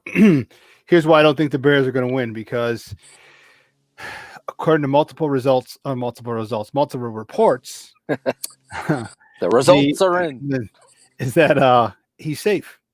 So he's like, well, I could do whatever the hell I want. I'm going to take over more of the play calling duties, and that's going to screw over the Bears. And that's why I don't pick them to win. I picked the 30-17 is what I think is going to happen. And I hope I'm wrong. I really, really do. But I just don't think that Nagy's ego will let him stay away from the play calling now that he's safe. If those reports are true, he's got carte blanche. He's going to do whatever he wants. I'm the head coach. I'm going to call the plays. And that's going to be the downfall of this team. So unless the defense can come up and make a couple big plays, a pick six. They haven't done it, Shawn. No, they haven't. This is the time the defense is going to have to. We always say it's cliche. Defense wins championships. Watching the playoffs, your defense, you don't allow someone to score, you win. They can't win. As simple as that. Exactly. So the reality is, in the ultimate team sport, the greatest game in the world, the charter franchise, this head coach has to be maniacal in situational football. You think back to the Eagles-Bears playoff game, there's plays in there that this coach would love to have back because situational football escaped him.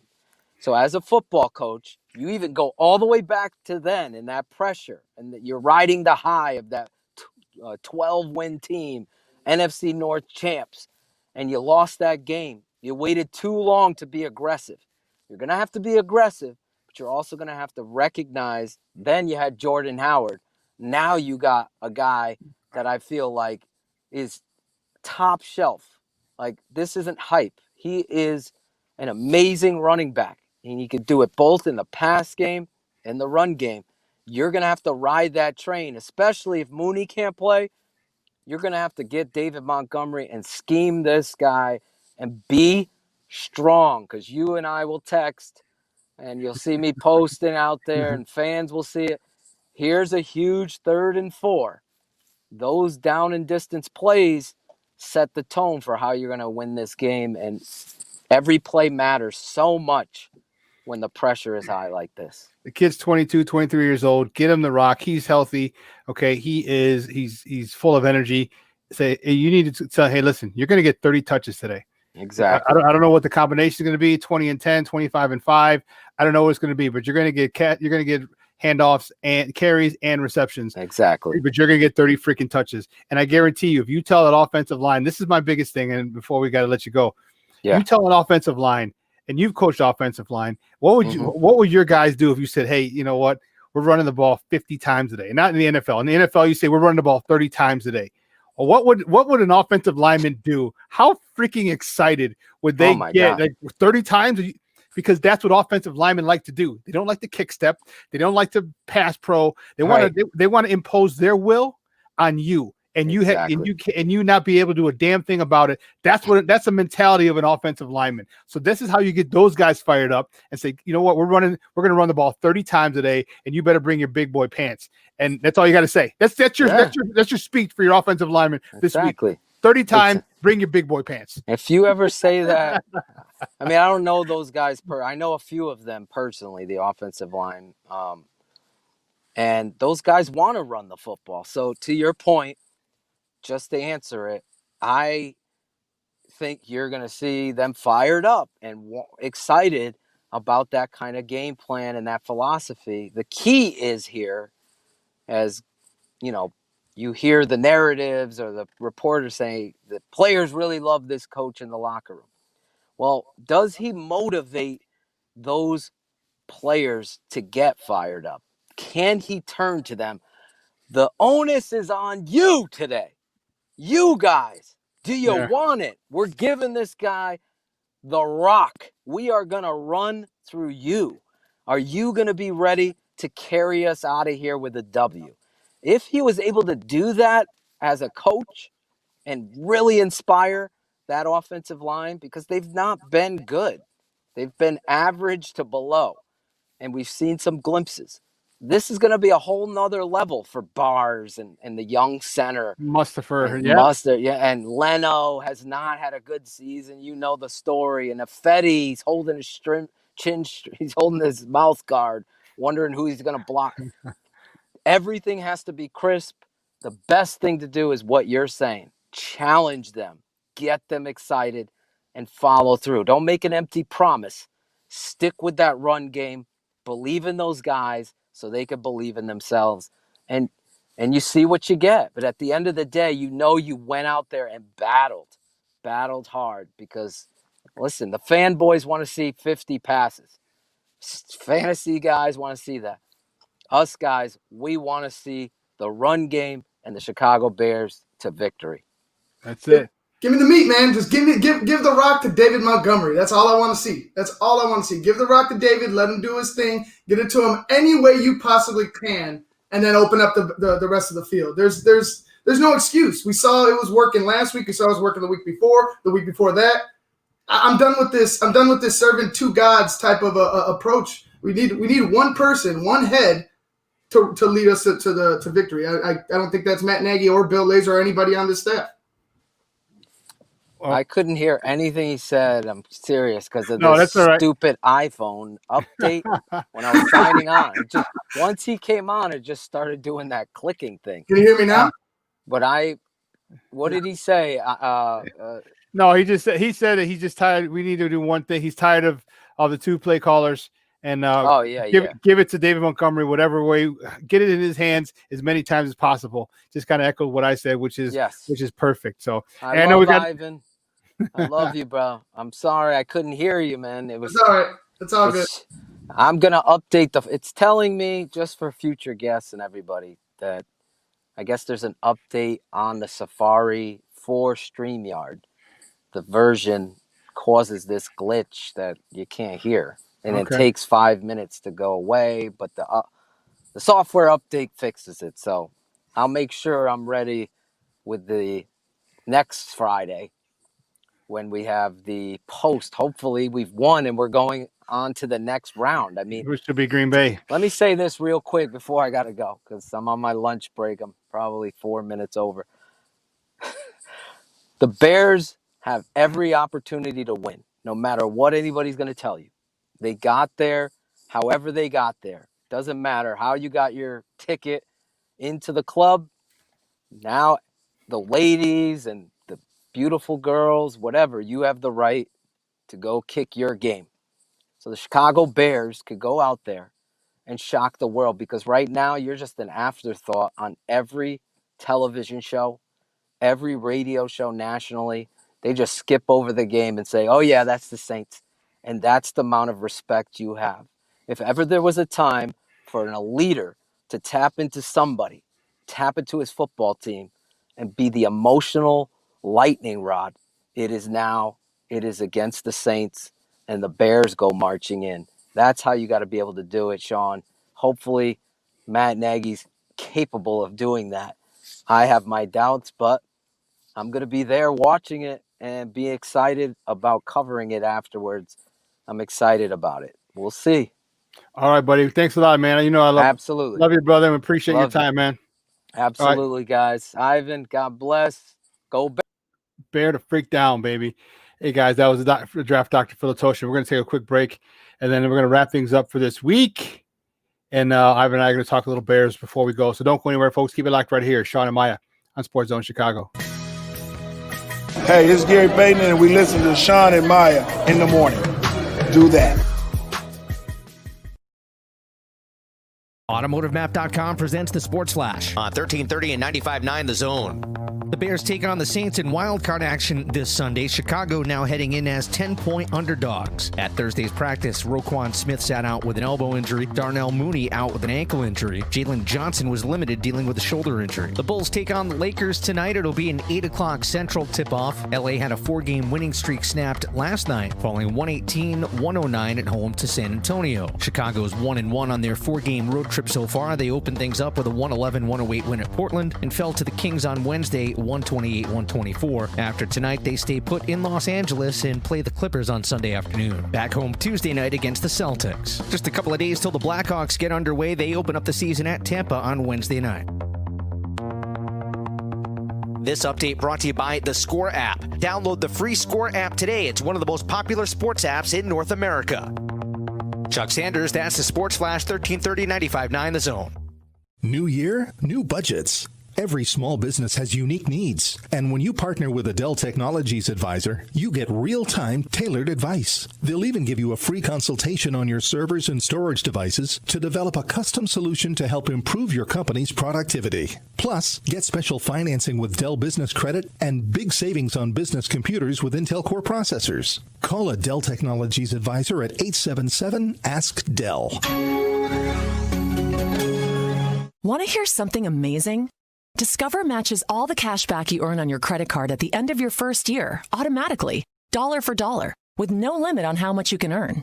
Extra cash? Come on, how amazing is that?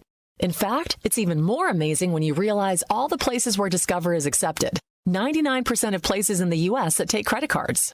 So when it comes to Discover, get used to hearing yes more often. Learn more at discover.com/yes. 2020 Nielsen Report limitations apply.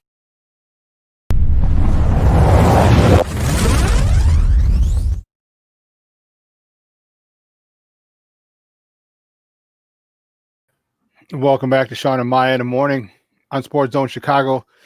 We're in the home stretch. It's the last 10 minutes of the show, last 10 minutes of the week. It's our first full week of the new year. And it's actually our 3-year anniversary from the first Shawn and Maya show back in 2018. And man, we've come a long way. Maya and I, we've had 3 different studios from Wheeling to North Avenue, and now virtually. And then we got some great stuff coming this year. So it's been a process. we thank everybody for the love and support that we've gotten from so many people. We've got people who are been rocking with us for the entire 3 years. We pick up new followers and new fans every week. We're thankful for that, because without you, there is no us. And we really enjoy coming at you, talking sports with you. I just love, we love giving it to you straight. There's no, Maya and I are the bosses. So there's no corporate structure that we have to answer to. There's no hoops we have to jump through. We give it to you real. We give it to you raw. We give it to you how we feel. And I think that's how you guys like it, because of the fact that that's how you guys talk during the game, after the game, while you're drinking with your friends, when you're in the basement, when you're in the living room watching TV, cursing at Mitch, cursing at Fangio, I said, cursing at Pagano, cursing at Nagy. We never curse at Vic. We always love Vic. So it's and this is why we do that. And we want you, and this is why we want you to be interactive with us. We want you guys to, like Dub 6R, like Vernon, like Armando, Jamar's stealing. We got a whole bunch of guys that on a regular basis. Look, Miguel Montes. We have just a slew of people who follow us and comment all the time. Luis Mejia is another guy that I remember off the top of my head. So we appreciate it, and we're going to continue to bring more and more content for you, because we just love talking sports. We love talking sports with real people. We love your opinions, and we want to entertain you and keep this thing going, because it's just fun. I love talking sports. I've been doing it since I was 8 years old, 7 years old, with my friends in grammar school, and it's not going to stop. It'll probably stop when I die. Then I'll talk with my friends in heaven. I'll talk to my friends in heaven. More sports. So, but anyway, one of the things that, finishing up with the Bears, because obviously that's the big story, playoff football for Chicago. I want to see Graham. I want to see Graham utilized in the end zone. I want in the red zone, I should say. I want to see those two tight ends utilized in there. And the best way to do it is if you continue to run the ball. Mm-hmm. Continue to run the ball, because it's the defense is they're gonna stuff us early. I think they may stuff us early, but it doesn't mean we go away from the run. We stay on it, because when we do, because once we start to get successful, and then now Jimmy Graham becomes real important. Now Cole Kmet becomes very valuable.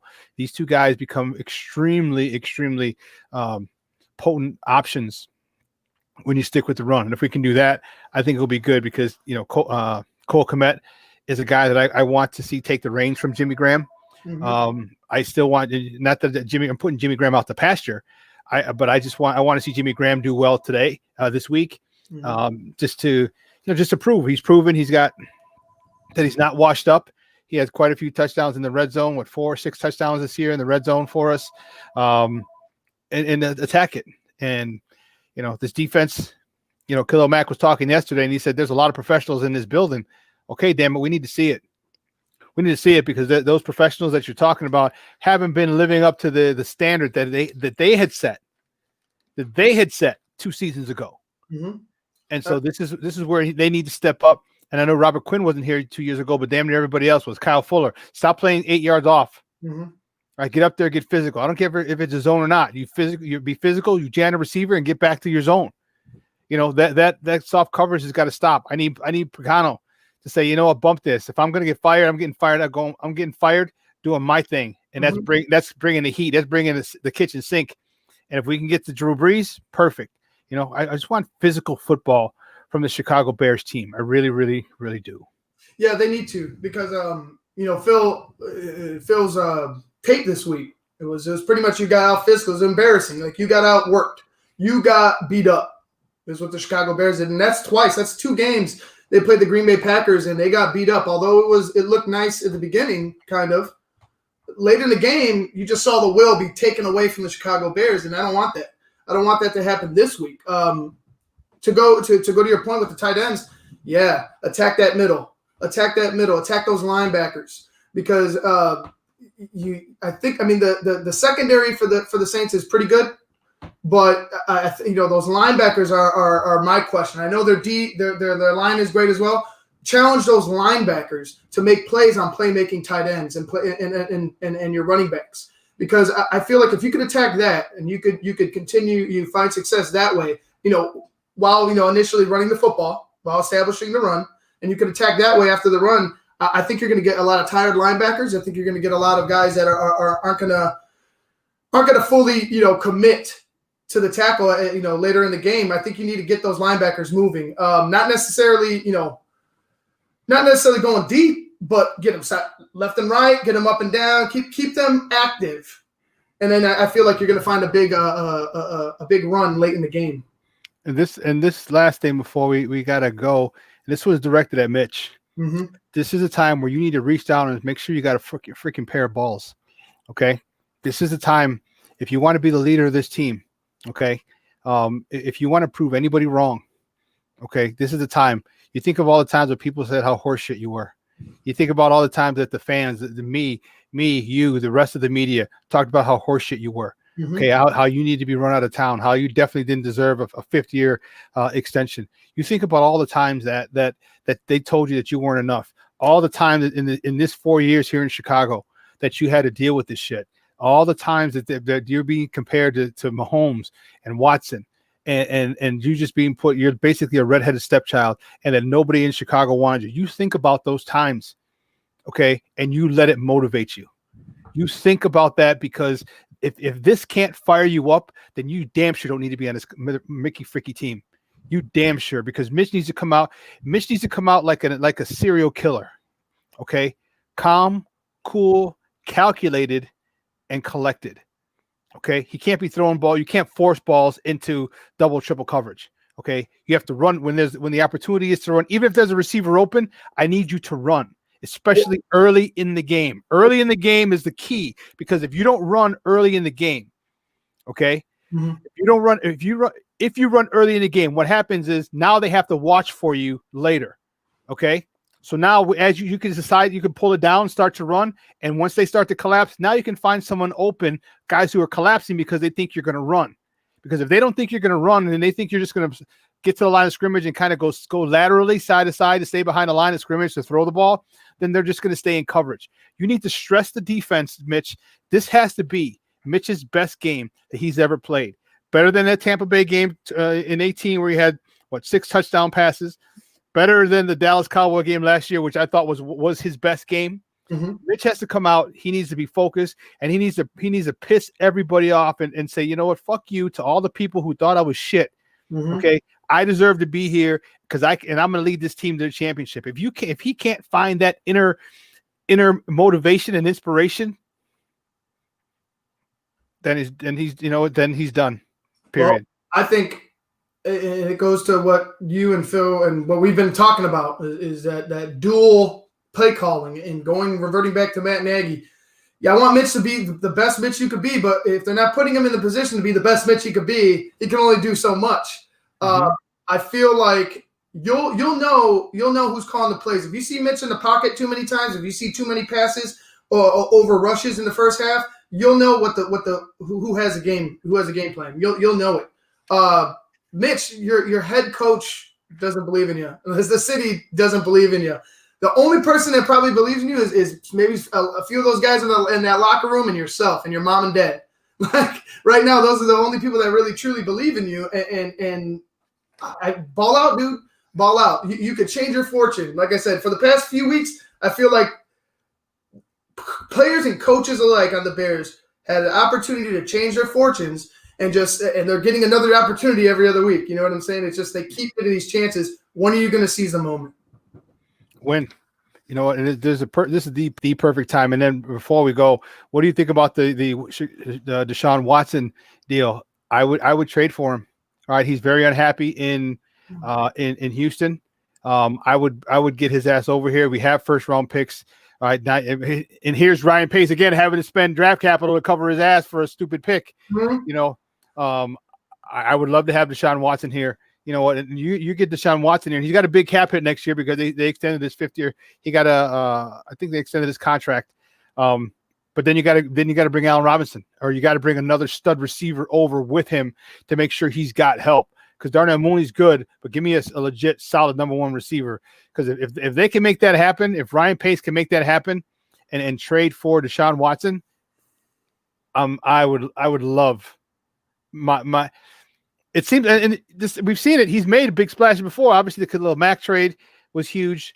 So I think if he can get it done, and depending on how unhappy he is, because remember, Deshaun Watson is unhappy because they told him they were going to consult him in hiring a new GM, and they didn't, and he's pissed about it. He feels betrayed and lied to, and that's a really shitty feeling when you've been betrayed and lied to, and people don't follow up on their word. So it seems like he might be done. And if that trade can be had, Ryan Pace, save your ass and go get it, because that'll be the game winner. That'll be that could be the one that keeps your job for a while. This is what I'll say. First and foremost, he'll have to want to come here. So you're going to have to go there and be like, look, Deshaun. No, you can't. You can't talk to him. You can't talk to him. If you're able to pull off the trade, you're going to have to be like, look, Deshaun. Oh yes, we're sorry. We're sorry we doubted you. We're sorry we didn't draft you number 2 overall like we should have, or number 3 overall. Hell, he would have been there at number 3. Yep. We sorry we didn't draft you number 3 overall. We want you to be our franchise quarterback for the next whatever years. You're the guy, whatever you want, whatever you need. You don't want this coach? All right, get him the hell out of here. That's exactly what into the guy that makes decisions as part of the front office. It's going to have to be that. I don't know if the Bears can allow somebody else to be a part in making big time decisions like that, especially a player. I love the fact that we have an opportunity to get him, but are we going to go ahead and chase ghosts? Are we going to chase ghosts and give up our draft capital and our future for somebody who right now, he has all the talent in the world, but it's like you still have questions about him. You still have questions about injuries. You still have all the same questions that were there before. I don't see how they leave now, because they've all unfolded in Houston. Although Houston has been running their franchise pretty shitty, I just don't think trading our youth for like I said, for chasing ghosts, I don't think that's right. Okay, I mean they traded his running back. Mm-hmm. They traded his number 1 running back. They traded his number 1 wide receiver, and yet the guy still is one of the top quarterbacks in the NFL. And this is with hodgepodge. Will Fuller's been out for a long time. He's the other kid out of Notre Dame. He was one of their secondary receivers. He's been out. This guy is a winner, and he's extremely cerebral. And so you put him here. Dude, again, remember where he came from. This guy has played in 2 consecutive national championship games against Alabama, 400 yards in each game. This moment, the moment is not too big for him. The stage is not too big for him. Bring him here. And the last point I'll make before we got to get out of here was when they asked him one time in a post-game interview, and he talked about every play in that drive as part of the answer. So this guy has the ability, and I've seen people like LeBron do it as well. When you go up and down the court, this guy knows football. This guy is a stud talent. Put some talent around him, and let him go to work. Well, listen, guys, it was a great week. Man, I want to thank our guest today, Fred Pfeiffer from ChicagoBullseye.com. I also want to thank our guy Phil Latoshin from the Tape Never Lies Network for calling in, and our guys Kenneth Davis, Joseph Phillips, my co-host at Absentia, Maya Kai, and my man right here, Ivan Vargas, the Wiz, the man behind the curtain. All of us together made it. We made it a great show, guys. We're going to see you. We're going to take a 69-hour break. Watch a little football Saturday and Sunday, which is freaking awesome. So I don't know if I'm going to leave the house. I might only leave the house for the last game. That's how crazy it is. So, for the last game, because I found a new spot. I'll tell you about it off the air. A new spot I might hit. But yeah, guys, thanks again for tuning in. And I want to thank Elliot Baez. He's our executive producer, Clarence Council, who is our social media guru, and of course my man Ivan Vargas, the Wiz, the man behind the curtain. Guys, for all of us, so for my co-host in Essentia, Maya Kai, and my guy Ivan Vargas. Hey, you know what, guys? Like I said, let's start coming closer together now. This year it's already started off bad. Let's make peace, not war. Bear down, right? Bear down. Are you going to be on tomorrow and Sunday as well? Yes, tomorrow and Sunday, Luke and I will be on for the Basement Monsters Game Day podcast. I haven't set the date yet. You'll see the date, or not the date, the time when it comes out. It'll probably be an hour prior to the first game, just like the regular pregame shows. So we'll be on tomorrow and Sunday. Good stuff. Good stuff. All right, guys, for all my peoples here at SportsZone Chicago, I'm your boy, the Superback, Shawn Sierra. See you in 69 hours. We out.